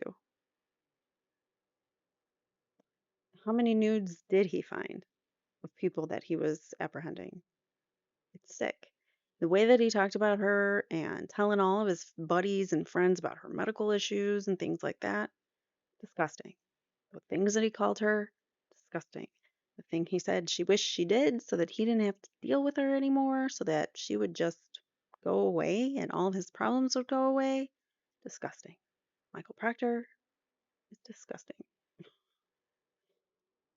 If you take nothing else away from this, take that. What do you want people to know about John? You call him Johnny, kids call him JJ. Yeah. I mean, my older brother, so, I mean, generous, loyal, sometimes a pain in the ass to me. Oh, I'm sorry, it's a pain in the butt to me. You can say pain in the ass. Just because he was my older brother, but he just was there if you needed him, took care of the people that he loved, good-hearted guy who didn't deserve any of this. He rearranged and uprooted his life, went from a single the bachelor lifestyle living in Boston to moving into instant dad role. Mm-hmm. And that's something that obviously everyone admires him the most for, and I do too. It wasn't easy for him at the beginning, but he learned to figure it out, and we all helped as much as we could without getting in the way. Just an overall good guy. And I assume he chose to do that, right? I mean, your sister's situation is unimaginable. Yeah, so then, after my brother-in-law passed away, we had to figure out, all right, what do we do? And at the time, my wife and I were like, all right, we'll take them in. At the time, we had a 3-year-old and an 8-month-old. So we were trying to figure out how are we gonna do this. Our house was small. Paul was trying to get the kids too. There's also another thing I heard was that there was like a three-way battle for the kids. So there was some strained relationships going on because of that, I believe. We didn't really want to live in the house that they both passed away in, but we were trying to figure it out the best way possible. And then Johnny just stepped up one day and just said, I got it. Wow. And then pretty much moved in the next day and took it from there for 8 years. So there's a reason that's why so many people described that that's what they admired about him. Yeah, I mean, a selfless act, changing your life, to take care of his family and people he loved. Mm-hmm. Yeah, I mean, that's him in a nutshell. I know I asked you how your mom's doing already or how your parents are doing, but I just can't imagine for her losing 2 kids. Yeah. Is she like a different person now? She's a strong woman, I'll give her that. Yeah, it's unimaginable, just to lose them in the ways that she did. My sister suffering for 5.5 months with brain cancer. Yeah. But at least I had the opportunity to say goodbye, and then, with my brother just being taken from us so quickly and senselessly, I don't know, somehow she keeps it all together. My father, quiet, kind of keeps to himself. Mm-hmm. But I mean, overall, what they've gone through it's unfair. Yeah. It's unimaginable, but they're strong and they keep moving forward, and just same thing, they do what they have to do to take care of their family. I have to ask you, we got ushered out of the courtroom pretty quickly on Monday. You had a little exchange with Karen. Do you mind? What happened there? So throughout the trial, she likes to look at me and smirk. She's never once made eye contact with my wife, Erin. So when the mistrial was announced, she turned and looked right at Erin and gave her a smirk, and then went over and hugging and celebrating to some extent. I'd be celebrating too if I wasn't going to prison. I just said, you're not done yet. So there was an interaction when they were leaving court after the mistrial was announced. And I'm going to play it. But he said, we're not done with you, is what he told her. And gave her a smirk, and then went over and hugging and celebrating to some extent. And I just said, you're not done yet. We're not done. done. Did she say something back? No, but we're not done yet. I heard it was, I'm not done with you yet. So there's various ways you can say that, and it could be very threatening. So we're going to play it. There's no sound. You can see Karen is, it just happened. All right, let me actually, I think this is on fast mode. We're going to slow it down. So Karen is right here. So watch Karen. Look at her face after he just said something to her. She's like, ugh, like disgusted by him. Like, what the hell is he saying to me? So here's Paul in this blue shirt. I think that's the only shirt he owns. Karen's right here. She's hugging this friend of hers. So you could see the top of her head right here. So let's play. This is in very, very slow-mo. You'll see Paul O'Keefe walking by. He turns to her and says, we're not done with you yet. And it's his wife there, Erin. And then Karen turns around looking like, ugh, jerk. And the reason I know the words that were said is because this individual, Nick Rocco, tweeted it out after it happened. So he was right there and he heard it with his own ears. So it's not just hearsay or whatever, given for the truth of the matter. I'm telling you. All right. So my next, we're going to finish the interview, and then I've got some interviews with John's friends coming up. But I mean, it was an emotional day, emotional moment, being in that courtroom, sitting so closely. That phone vibrating, like somebody's getting a text, that's on this video because I'm hearing it in my ear from that. It's not me, just letting you know. And that's something that she wanted.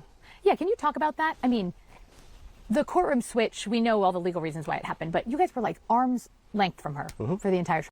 So now he's trying to say that she wanted Paul O'Keefe to be close because she chose that courtroom. Actually, the reason she chose that courtroom was because the bigger courtroom that they were in would cause a huge problem in their case because a lot of their case was unreliable witnesses and whatnot. So there were probably at least like 3 or 4 jurors who would not be able to see the witnesses' face because their seat turned right to the back of their heads. They were behind them for some reason. I don't know why, but that's how this old courthouse was built. So they moved to a smaller room. Unfortunately, that meant that she had to have Paul sitting right on top. Excuse me, sitting right on top of her. As you can see from the thumbnail, this is where he sat basically every day just staring at Karen Reed. But now he's going to say that she gave him a smirk and he didn't like that, so he went over and said, "We're not done with you." Just like real casual, "We're not done with you." But it sounded a whole lot more threatening when it was, "We're not done with you yet." um, Meaning he's got plans. Anyways. Trial. Yep. I guess after a while, he just got used to it. But yeah, showing up every day, sitting that close to the person that took my brother away from us, it was not easy. He didn't. It took a lot to not say anything. But again, it wasn't about me. We were there for one purpose and one purpose only, and that's to get justice for Johnny. What did Adam and Laura say to you guys afterwards? Like, what, looking ahead? Yeah, I mean, they were disappointed in the outcome, but like Adam said, he goes, "We're just going to do it again." He's all stop. Adam Lawley and Laura McLaughlin, which apparently the district attorney and I don't know what Laura's position is. She might be another assistant district attorney. But anyways, but she never talked the whole time of trial. I think she got up once and spoke. Anyways, so what was I saying? That's who they're talking about. Adam Lawley, the ADA, and then Laura McLaughlin, who was the also the ADA or who whatever her role is. She was with the district attorney's office, but she never really contributed in this case for some reason. And apparently he's on a first name basis with them both. Start tomorrow, so they're confident. They want to start tomorrow. They have the truth on their side.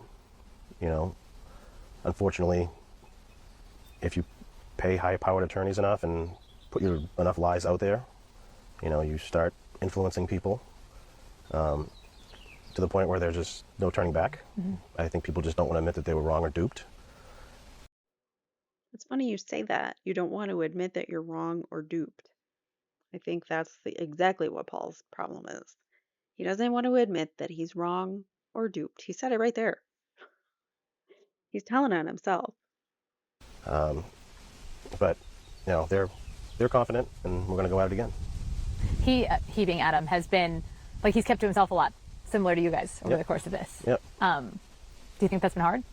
I'm sure it's been extremely hard on him. He's not the type that looks at social media or pays attention to any of that stuff. He just keeps his head down and does his job. Good for him. He's not a flashy attorney that wants to be on camera all the time and have press conferences on the stairs like some people. He's just a hardworking, I guess nose to the grindstone kind of guy, and just does his job. It's a very difficult job, but he's never once really complained about it, to us anyway. Yeah. I know it's hard on him. I know it's hard on Laura. I know it's been hard on everyone who's been involved in this, but everyone's determined that we're just going to do it again. Has your circle of the people who support you guys, has it grown? Has it gotten smaller over the course of all the noise outside of this? So for me personally, I've kept my circle smaller. People that we were friends with or haven't seen in a while, you just don't know where their mind's at, what they believe. So we've been forced to become very kind of like defensive, not as outgoing as we normally would be. But I think recently I think we're gaining some more support. I think people have been afraid, to show up to court and I guess counter protest to the people that are outside. I think people have been in fear, but I think that's starting to turn. I think people want justice. They don't want this influence of social media and public perception based off of lies to win or to take. Social media doesn't make it wrong because we're spreading information on social media. That doesn't mean that the information we're spreading is incorrect. Because, like I said, everything that we've been reporting on, that Turtle Boy's been reporting on, all of it came true at trial. So he's just sitting there complaining about this dumb perception that the public has, and we're all just idiots because we listen to social media. No, we've actually gone through, read documents, or had someone read them to us on a stream, and we've done the research on our own, and we've come to the conclusion that there's no way in hell that Karen did this. At least not the way the state says, not with her car. Take control over this. Do you want people to show up with We'll take all the support we can get. Yeah, no, we're not going to turn anybody away. I mean, every time we go to court, we're kind of portrayed as the bad guys. Yeah. And at the end of the day, it's, we lost a loved one. But somehow we're still, I guess, vilified for just not believing in a crazy conspiracy. Yeah. On that note, was it hard for you at all? I mean, there were certainly some moments in the case where there were weak spots exposed, right? Like I think about the solo cups and Trooper Proctor, who now is facing job consequences as a result of this. What was it like for you to listen to those moments that weren't necessarily benefiting the state's case? Well, as far as at the very early stages, I mean, a crime scene during a blizzard can't be an easy thing to navigate. Actually, people do it all the time. How do you think people do it in states where they have winter? I mean, it happens all the time. So, hold on one second. And yet, they found evidence, they found a sneaker, they found pieces of taillight. Obviously you're not going to see everything under a couple feet of snow. So I think they improvised the best they could.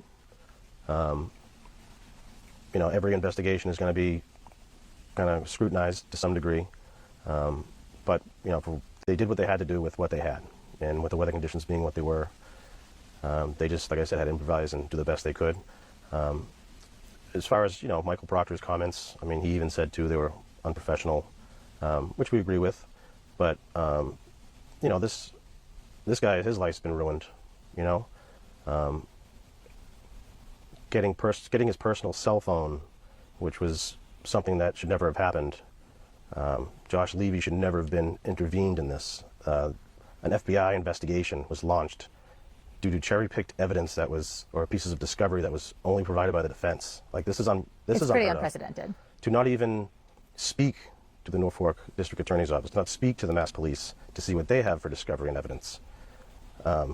Just to intervene himself in that way, and which casted, a shadow of doubt on the investigation. So I think he has a lot of questions that need to be answered. Yeah. Do you get updates on that? I do not. I do plan on trying to sit down with him at some point. Yeah. Whether I got a knock on the door, I sent him an email, but I'm sure I won't get a response. But if I have to go knock on the door and ask for a sit down, that's what I'll do. Is there anything I haven't asked you about that you want to make sure people know? In all this, I just want people to remember the actual victim. I think I mentioned it before that it's not the Karen Reed show. Yeah. This is about a good man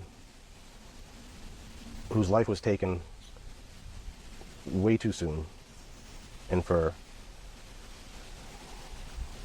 selfish reasons, and has created a void in our life that was already an enormous void, but just made it even that much bigger.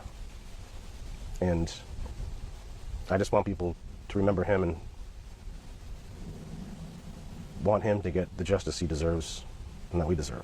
And that's Karen Reed going to prison. Thank you. Thank you.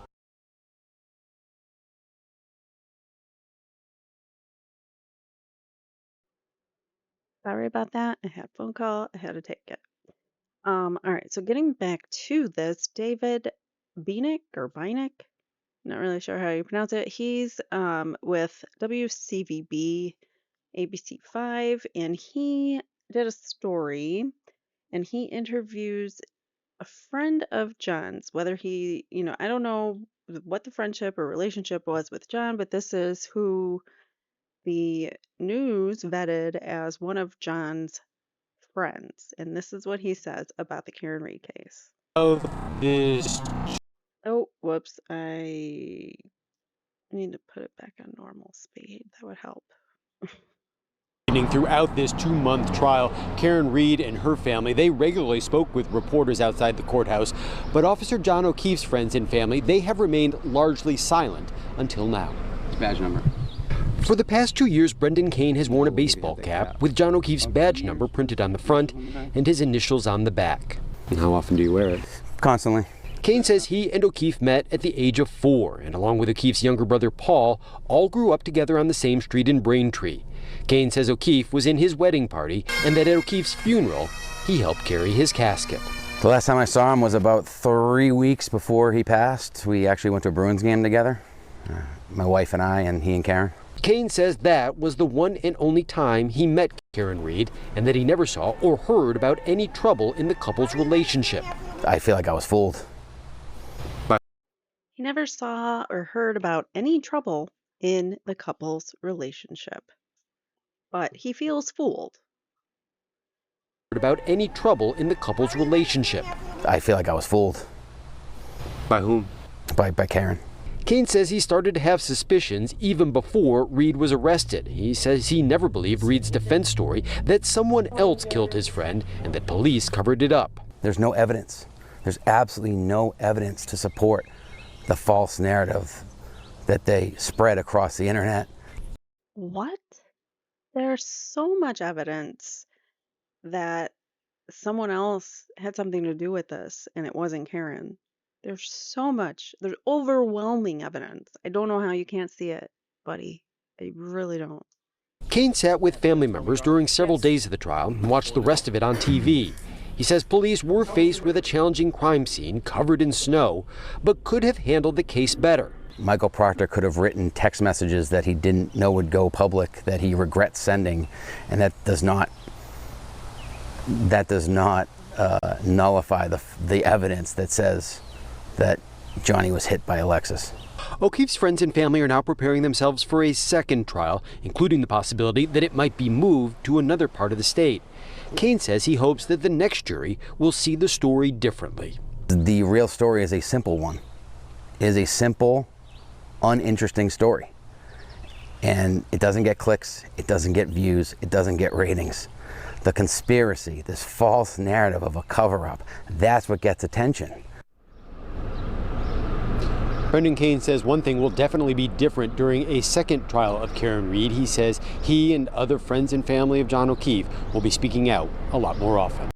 So it was Brendan Kane, a supposed friend of John's. I don't know. If he is a friend of John's, I don't know how he can look at the case objectively and say that Karen did it. But all right. So lastly, this is another interview with a friend of John's. This is actually a Microdots film, and it just came out on his channel the other day. It's really, really good. It is a friend, Mike Shoot is his name, and Microdots interviews him, and it's about 30 minutes. I'm probably not going to interject a whole lot. I'll just kind of let it play, but I have to say some things, or else, I don't want him to think like I don't know, like, yeah, I don't want to get struck. I gotta give some commentary on it, so I will. But it's an excellent video, and I definitely recommend go subscribe over at Microdots.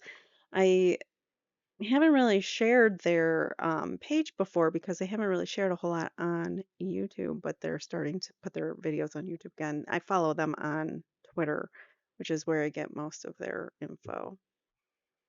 All right, so this is the latest video from Microdots, and it's titled Friend Speaks About John O'Keefe and So my Trial. name's Michael Shute. I'm a history teacher in Weymouth.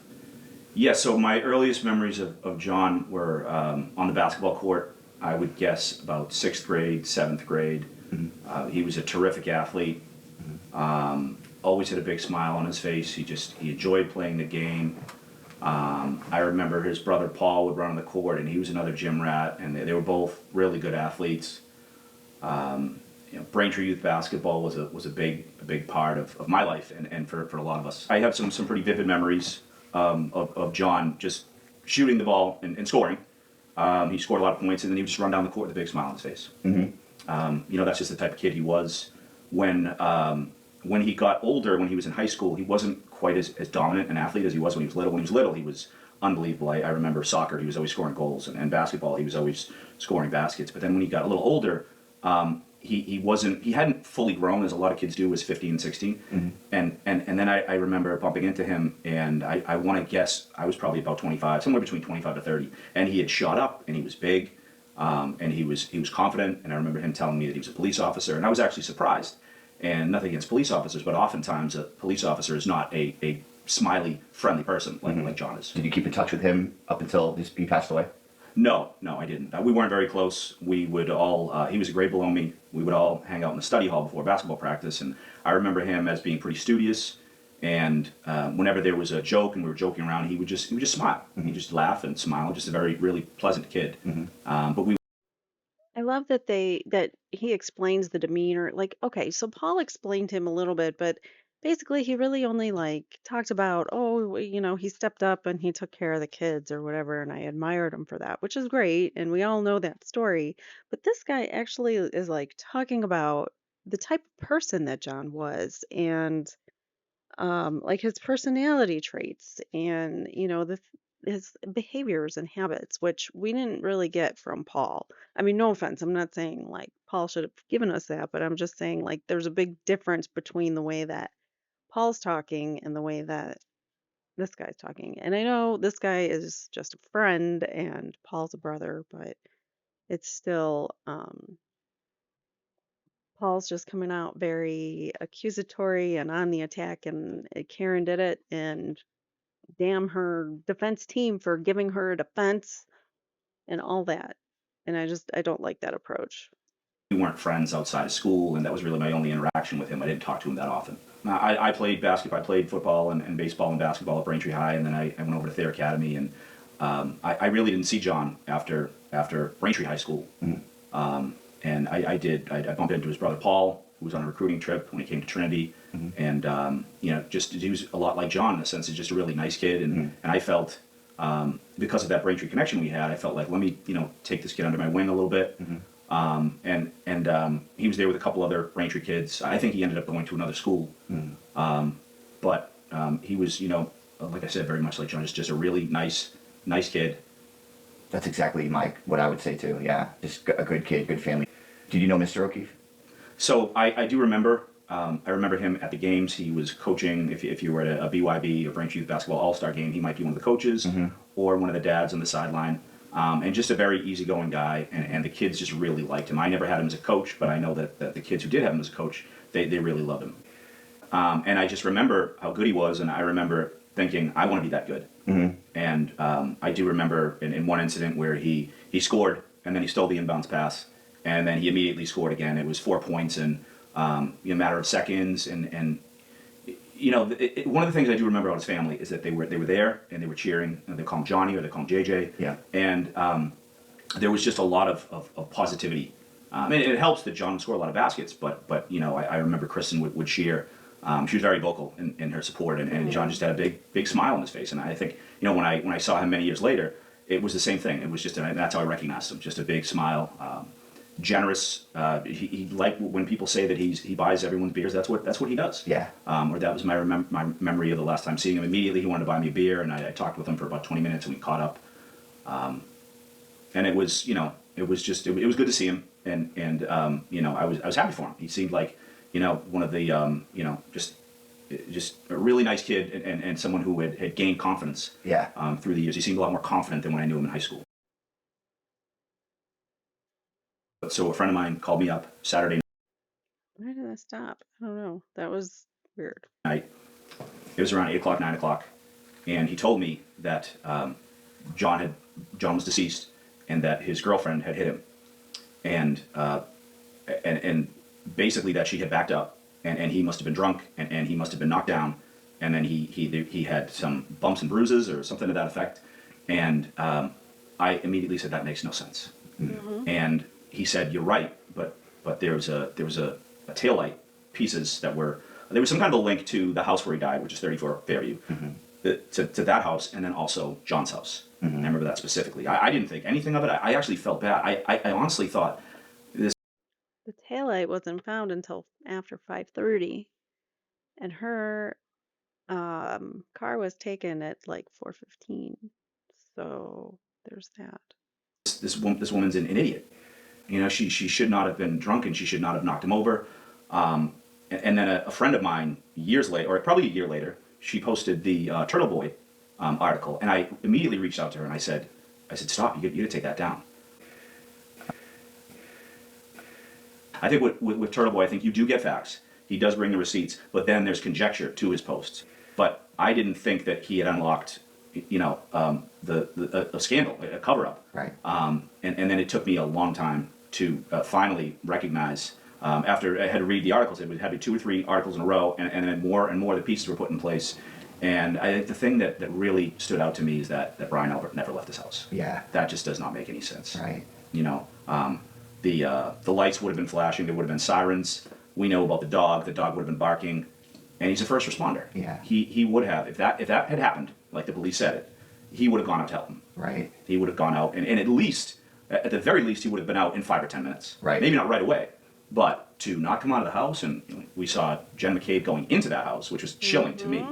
And I don't remember the exact time, but it was about 20. It was after everybody was gone. So It was after the paramedic left, or he was at least in the ambulance, but I think he was already gone by the time John snuck in the house.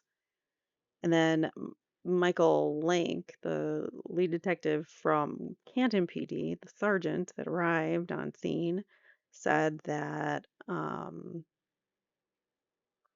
what was I saying? I don't even remember. My brain. Oh, that he forced, or not forced, but that he asked Jen McCabe to go in. That was their way to combat it, I think. I really do not believe that she was asked by law enforcement to go in to the house, because why would they do that? Because potential crime scene. So the paramedics are gone. It's just the Canton police officers who we now know are very tainted. Oh yeah. And that's what she's like. Okay, we can. The lights came on is right after the ambulance left. Yeah. Did you watch the Turtle Boy too, or were you just reading the articles? Like, did you start watching every episode? I started watching it. It was compelling. It was entertaining. Yeah. The best episode ever is when he calls up Jill Daniels and she foolishly answers the phone, and her anger was just insane. Fucking killed him. Parented. And you know what? The truth is gonna come out. You know what? Fucking Turtle Boy hated. Well, but can I read the grand jury testimony right here? It says Colin.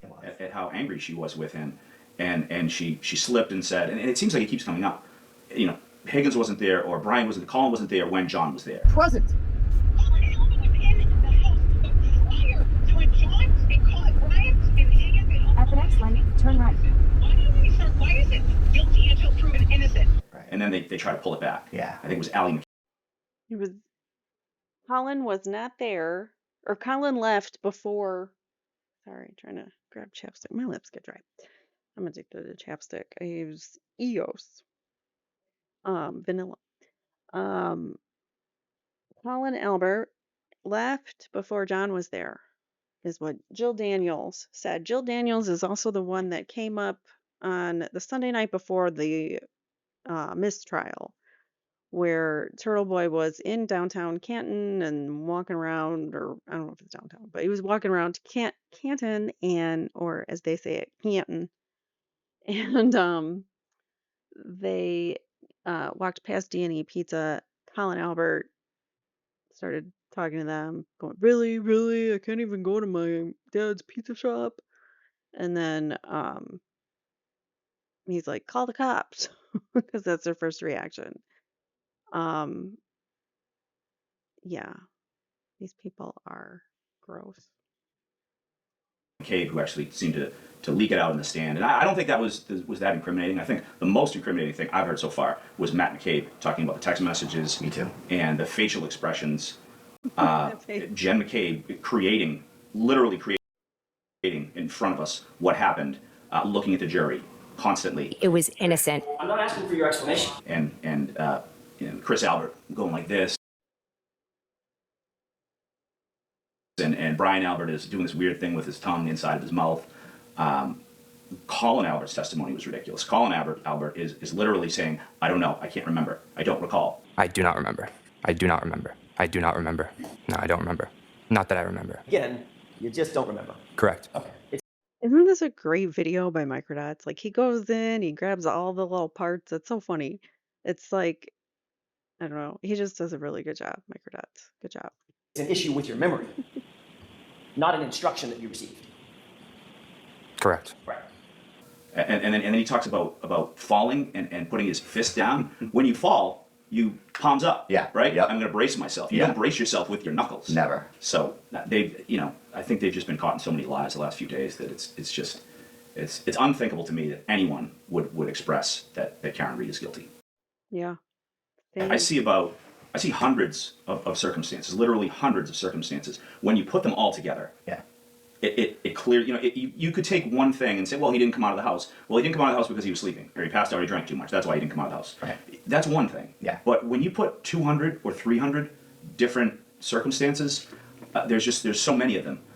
Sergeant Lank not interviewing the people separately, the interview taking place at the McCabe house, nothing ever being recorded. Right. All these things, you put them all together, there is no doubt that she is innocent. No taillight pieces on the ground by Canton Police Department. Yeah, that's huge. So too. where there's pictures out there. There's pictures of 6 a.m. There would be lights on the ground. Right. There would be taillight pieces on the ground, but they find the cocktail glass, which is clear.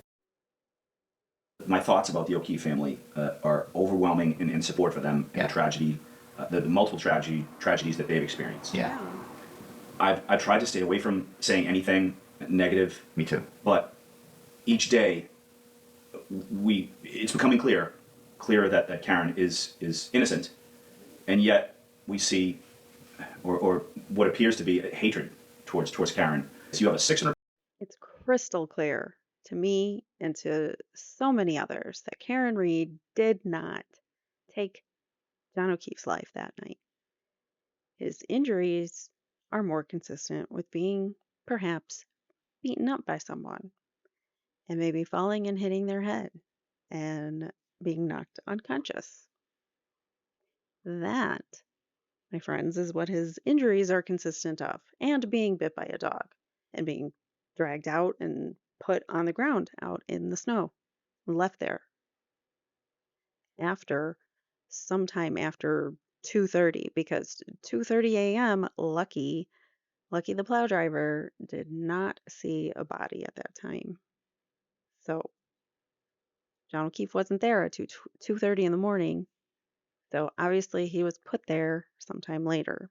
Pound vehicle, or was it 6,000 pounds? Right. Yeah. So 6,000 pound vehicle backs up at any speed and hits another car. There's going to be damage, even if it's just paint damage. Yeah.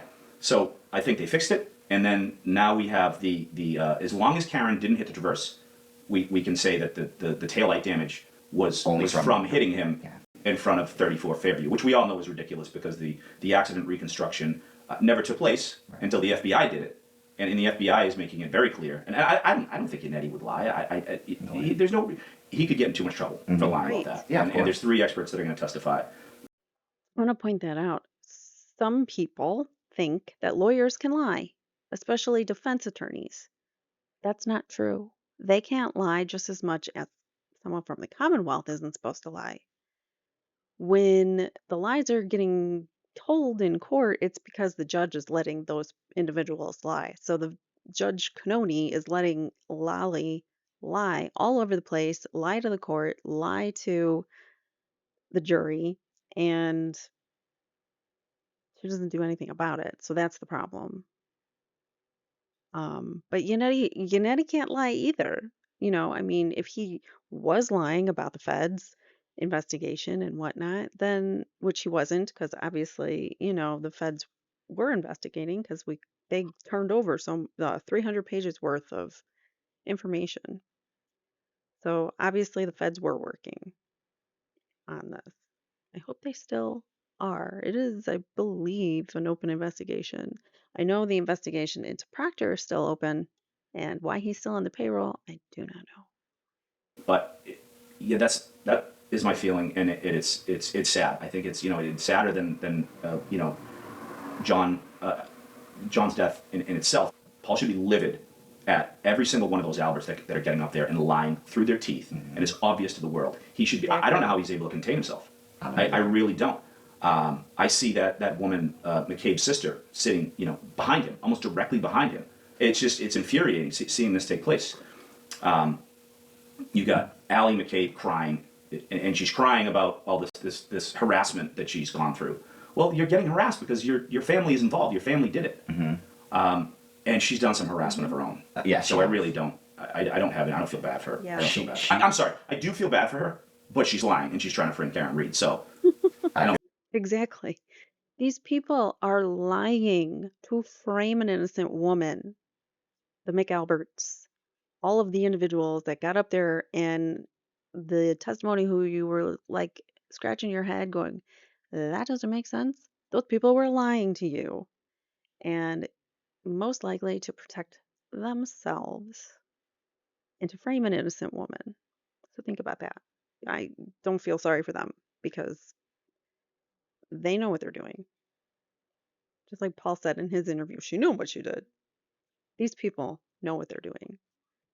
Feel that bad. Not that bad, right? Yeah. She is she the one who went after Beatty's daughter and called her like or something like that, or So McCabe. what I know about that is that there's a witness that's going to testify to seeing Caitlin Albert and Jen McCabe basically berating Tom and his daughter was there, and also another younger daughter was there. And their go-to line is you're banging a cop killer. And we've seen it on X. We've seen it on Facebook. We saw it with Jill Daniels in her little interview. Oh, you're banging a cop killer. It's always, for whatever reason, it's always sexualized. Yeah. But what I heard is that Caitlin Albert and Jen McCabe were a part of that. And then there's that separate incident, which I believe, I don't remember the woman's name, Jill Thomas. Is that it? Turtle Boy had reported that I think it was Jen McCabe and another woman approached the girl and said something about putting a dick in her mouth and telling her to shut up. Because she was talking. Right. Yeah. Jen McCabe's diabolical, man. Fucking awful. Yeah. Let that sink in. They were going around telling people to change their testimony or pressuring them to say certain things on the stand. Let me actually go back a little bit and let's hear that again. So Tom Beatty is the individual who Jen McCabe had called a couple times while she was out looking for John that morning. He never answered until later, and they talked for a few seconds, but that was it. We don't know why. Sorry, my eye itches. And it's also rumored that Colin Albert called Tom Beatty's daughter sometime that evening or early morning at like about 12:30ish, maybe something around that time, maybe a time when he was supposed to have not been at the Albert house because everybody's trying to say he left at 12:10 exactly. So he wasn't there. A lot of stuff to think Who about. went after Beatty's daughter and called her like or something like that, or So what I know about that is that there's a witness that's going to testify to seeing Caitlin Albert and Jen McCabe basically berating. This obviously we didn't get this in testimony because the defense decided that their case was so strong that they didn't put on a whole lot of their witnesses that really didn't bring a whole lot. They only brought forth Lucky Laughran, the plow driver. They brought forth the dog bite expert, Dr. Russell, and two co-reconstructionists, I think. I don't think I'm missing anybody, am I? They gave us the experts. They cut it down very narrowly and said, "Here you go." And we think this is an easy not guilty, and it should have been. And I do believe that someone got to the jury. You see how like entrenched all these people are in each other's lives. Like, I've known them since I was whatever, and they've been supporting my family, so they obviously didn't do it. But Karen Reed, the outsider, did, because she's an outsider and she didn't grieve with family. Tom and his daughter was there, and also another younger daughter was there. And their go-to line is you're banging a cop killer. And we've seen it on X. We've seen it on Facebook. We saw it with Jill Daniels in her little interview. Oh, you're banging a cop killer. It's always, for whatever reason, it's always sexualized. Yeah. But what I heard is that Caitlin Albert and Jen McCabe were a part of that. And then there's that separate incident, which I believe, I don't remember the woman's name, Jill Thomas. Is that it? Turtle Boy had reported that I think it was Jen McCabe and another woman approached the girl and said something about putting a dick in her mouth and telling her to shut up. Because she was talking. Right. Yeah. Jen McCabe's diabolical, man. Fucking awful. Yeah. When she reenacted that Karen screaming, Jen, Jen! that was one of the moments where you realize that this is an evil, manipulative person. She had rehearsed it over and over. And she was enjoying it. She was enjoying. You could see her beaming after she came up with a clever answer. Yeah. And then she would catch herself and get nervous, and she would create, the eyes would go down, the eyes would go to the left, she'd look to the jury, she'd say something looking at the jury. I mean, just, the whole thing with those people testifying is the pattern. Yeah. They're all doing the same thing. They're saying, I don't remember all the time. They even use the same word. They say, yes, yes, correct. Well, how do you avoid getting caught in a lie? You say one word. Because it's easy. Yeah. And then... Can you rephrase that? They all say that. Right, yeah. Yeah, can you use different words? I mean, Colin Albert, he didn't remember anything except that he got home at 12:10, and then Allie McCabe getting the news that her Life 60 places her home. So obviously, Allie must have driven him home later. That was riveting when she did not see that coming, and she freaked out. You didn't go home. You went through the home circle and completed a 7-mile drive somewhere, right? I guess I thought I went home. Objection, Your Honor. Okay, I'm sorry, I didn't hear your answer. I believe I went home. Okay. I was completing my drive at my house. All right, but at 12:26 a.m. on January 29th. Yeah, and it's you know what she did? She followed the Darvel pattern that we see with all of them, including the judge. You deny, you attack, you reverse victim and offender. Mm-hmm. So as soon as she's caught in a lie, that's when she's like, okay, well, I've been bullied, and Colin's being bullied, and it's not fair. Even Matt McKay. Oh, it's been 2 years ago. Okay, sorry, Matt. Sorry, you're inconvenienced about the fact that your family killed John, right, and now you have to go along with the lies. Yeah. Well, you're a part of it. All that did was tell the jury that the general public thinks that you guys did this, and I think that probably connected some dots for them, you know? Yeah, and I find it hard to believe that all 12 jurors are ignorant of this case. I find that very hard to believe. Yeah. Yeah. What I thought was very shady was Judge Bev, when she was talking about the intimidation and the bullying and how she wanted to allow that into court. Yeah. And I thought, what they want to do is they want to make this about Turtle Boy. All right, so you were both in agreement on what's the defendant's motion to exclude irrelevant and prejudicial evidence regarding alleged harassment and or intimidation of a witness, and the Commonwealth's for different grounds and different scope, actually. Motion to exclude mention of Aiden Kearney, a.k.a. Turtle Boy, and his pending criminal charges for witness intimidation.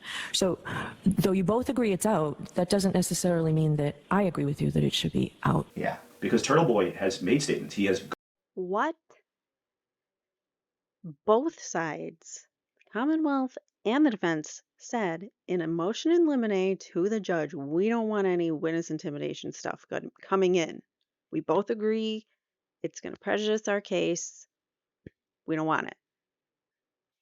She says, well, I don't agree with you. So it's going to come in if a witness brings it up.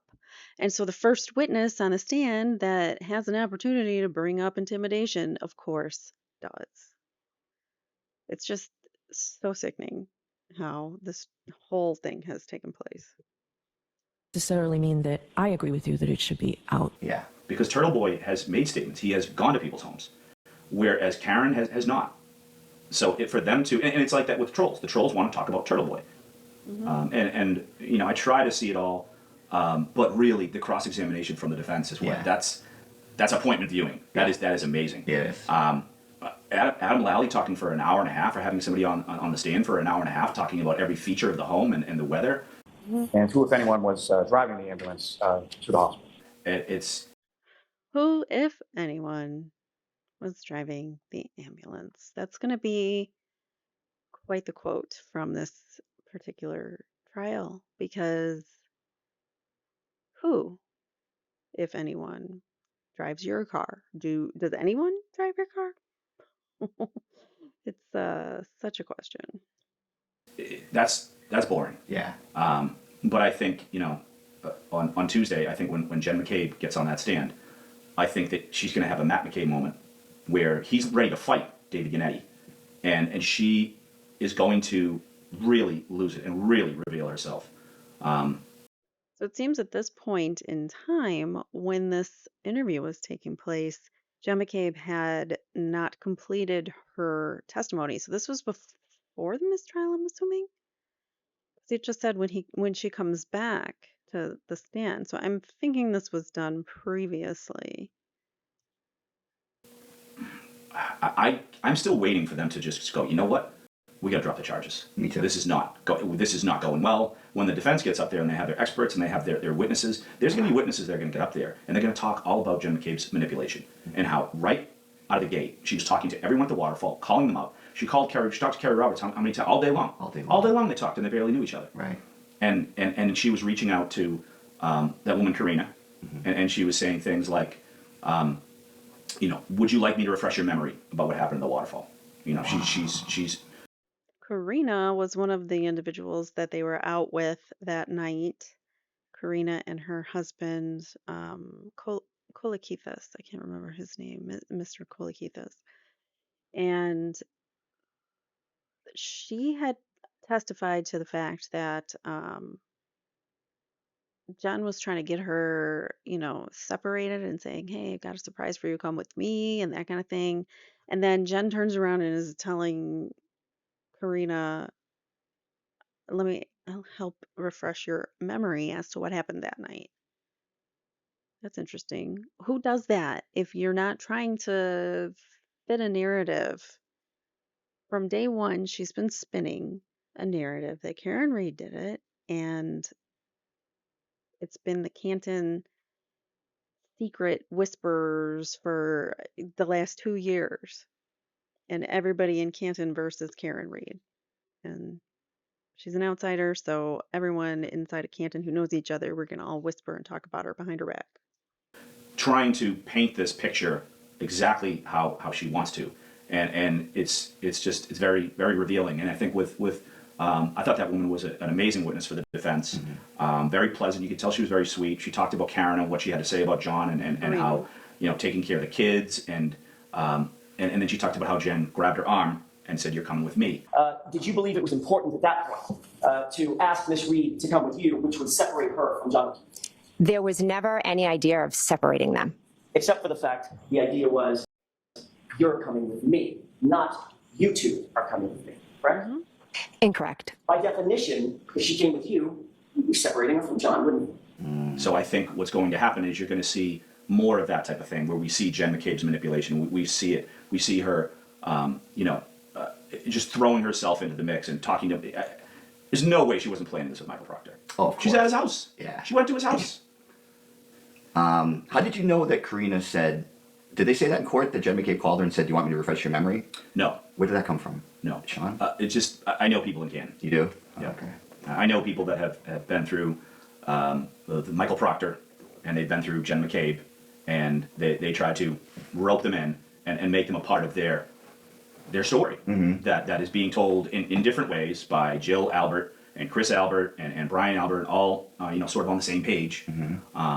Carrie and Jen with their little timeline, and it doesn't. I know Carrie, and it doesn't. It's shocking that she's gone along with this lie. Can't believe it. But I think she's just one of many people that have just they've just embraced the fantasy world. Yeah. He says he knows Carrie, and it's shocking she's going along with this lie.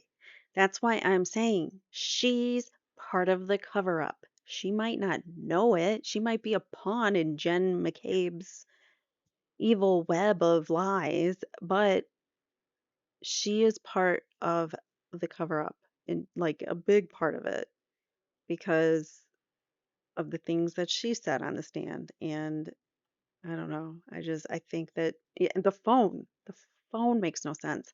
And the blankets that she got out of the car when after John was gone, they just like she shook the blankets off and put them back in her car. So DNA evidence, I don't know. Nothing was done to really collect those things or figure out where that phone came from or log how the phone was found. Why would she pick it up with her hand if it's going to be evident? Well, I don't know. I guess he's not gone yet, so technically you would think he might still need it if he came back from his injuries. So I guess you wouldn't think of it as evidence. I guess I'll give her that. But at the same time, like, come on, know who you gave it to, the phone, passing that over. I just feel like her whole story carries there's just something not right about it. Everybody was like, well, she sounded so believable. Well, yeah, she did, but because she wasn't Jen making lies up every 5 seconds, but I still think she was lying about some things. Anyways, sorry. That Karen is guilty because it's easier. Yeah. And I just think that it just speaks to weakness. Are you really going to try to put Karen Reed in jail for killing John when it's obvious that she didn't do it? And Carrie is was such a like supposedly a close friend of John's. Like, yeah. I don't understand. You know, we have to remember that, you know, for me, I went a full year believing Karen is a dingbat who knocked John over, and John must have been wasted. Yeah. And that's why he got knocked over. Right. That was the narrative that was out there, and everyone accepted that blindly. And you know, for the people that are directly involved in this, right, as it's unfolding, it's very hard to analyze it because you don't have all the facts. Right. So you have Jen McCabe, who is a master manipulator. Yeah. And then you have Carrie, who is just, you know, I think she's just a sweet kid, but she is needy.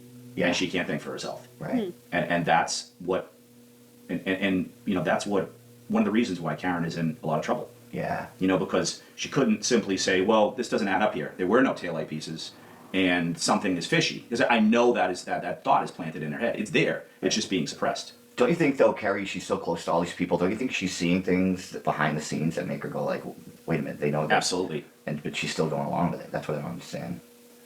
I wonder if Jen, like, I wonder what Jen, so Jen has a story for everybody, like how she talks to Paul and what that. I wonder if Jen has something on Carrie, maybe, or is threatening Carrie in some way to go along with it, or else she'll do something. I don't know. Because why would Carrie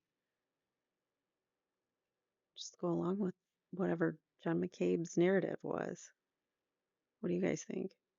Narrative is, and with Carrie, I wonder if Jen ever acknowledges that they really did it, or if she's just saying, we know Karen did it, we have to do whatever we can to get her. I think that's probably more like it. Like, we know Karen's guilty, so it's okay to lie about this and lie about that, right? Yep. Can you talk about Carrie, like, a little bit? I know you know Carrie, right? How do you know Carrie? Yeah. So I've known her, you know, for a long time, high school, and then I dated her briefly when I was about 20 years old. Super sweet girl. I do remember times when we'd be hanging out, and a friend of mine, you know, who was close with her, and he'd have like sort of like it was sort of like a, you know, you have a child who's stressing, and they need to be calmed down. It was like, we got to get her occupied because her thoughts are spinning in her head a little bit. And another one of my buddies nicknamed her Sybil because the thoughts just are racing. She's not an evil, manipulative Jen McCabe. She's the person that she's the perfect match for the manipulative Jen McCabe, in that she's so needy that she will, you know, she will do what Jen McCabe says. Right. You know, they had these texts. What do you think Jen McCabe said? She's the talker. I don't think Matt's a big talker, but she was out and after it. Mm-hmm. So it's like she was made to do like that role. She was born for what she did, right? Yeah. She just stepped right into it and started doing it. Brian, Colin, that you can tell that they're just mean and tough, and I think Colin was raised that way. And you're not going to elicit and care or love from those kind of people. You're just not. You're just gonna get I don't remember about anything you try to go down that path. And anything they don't want to talk about. They're just gonna say I don't recall, I don't remember. In Brian's eyes, like I try to think about sympathy and how the jury will feel. And when Brian gets up there, they're gonna be wondering like, could I see this guy murdering somebody? He's also a war veteran. He was in Iraq. He's probably already killed people. He's probably already killed PTSD. people. Yeah. I was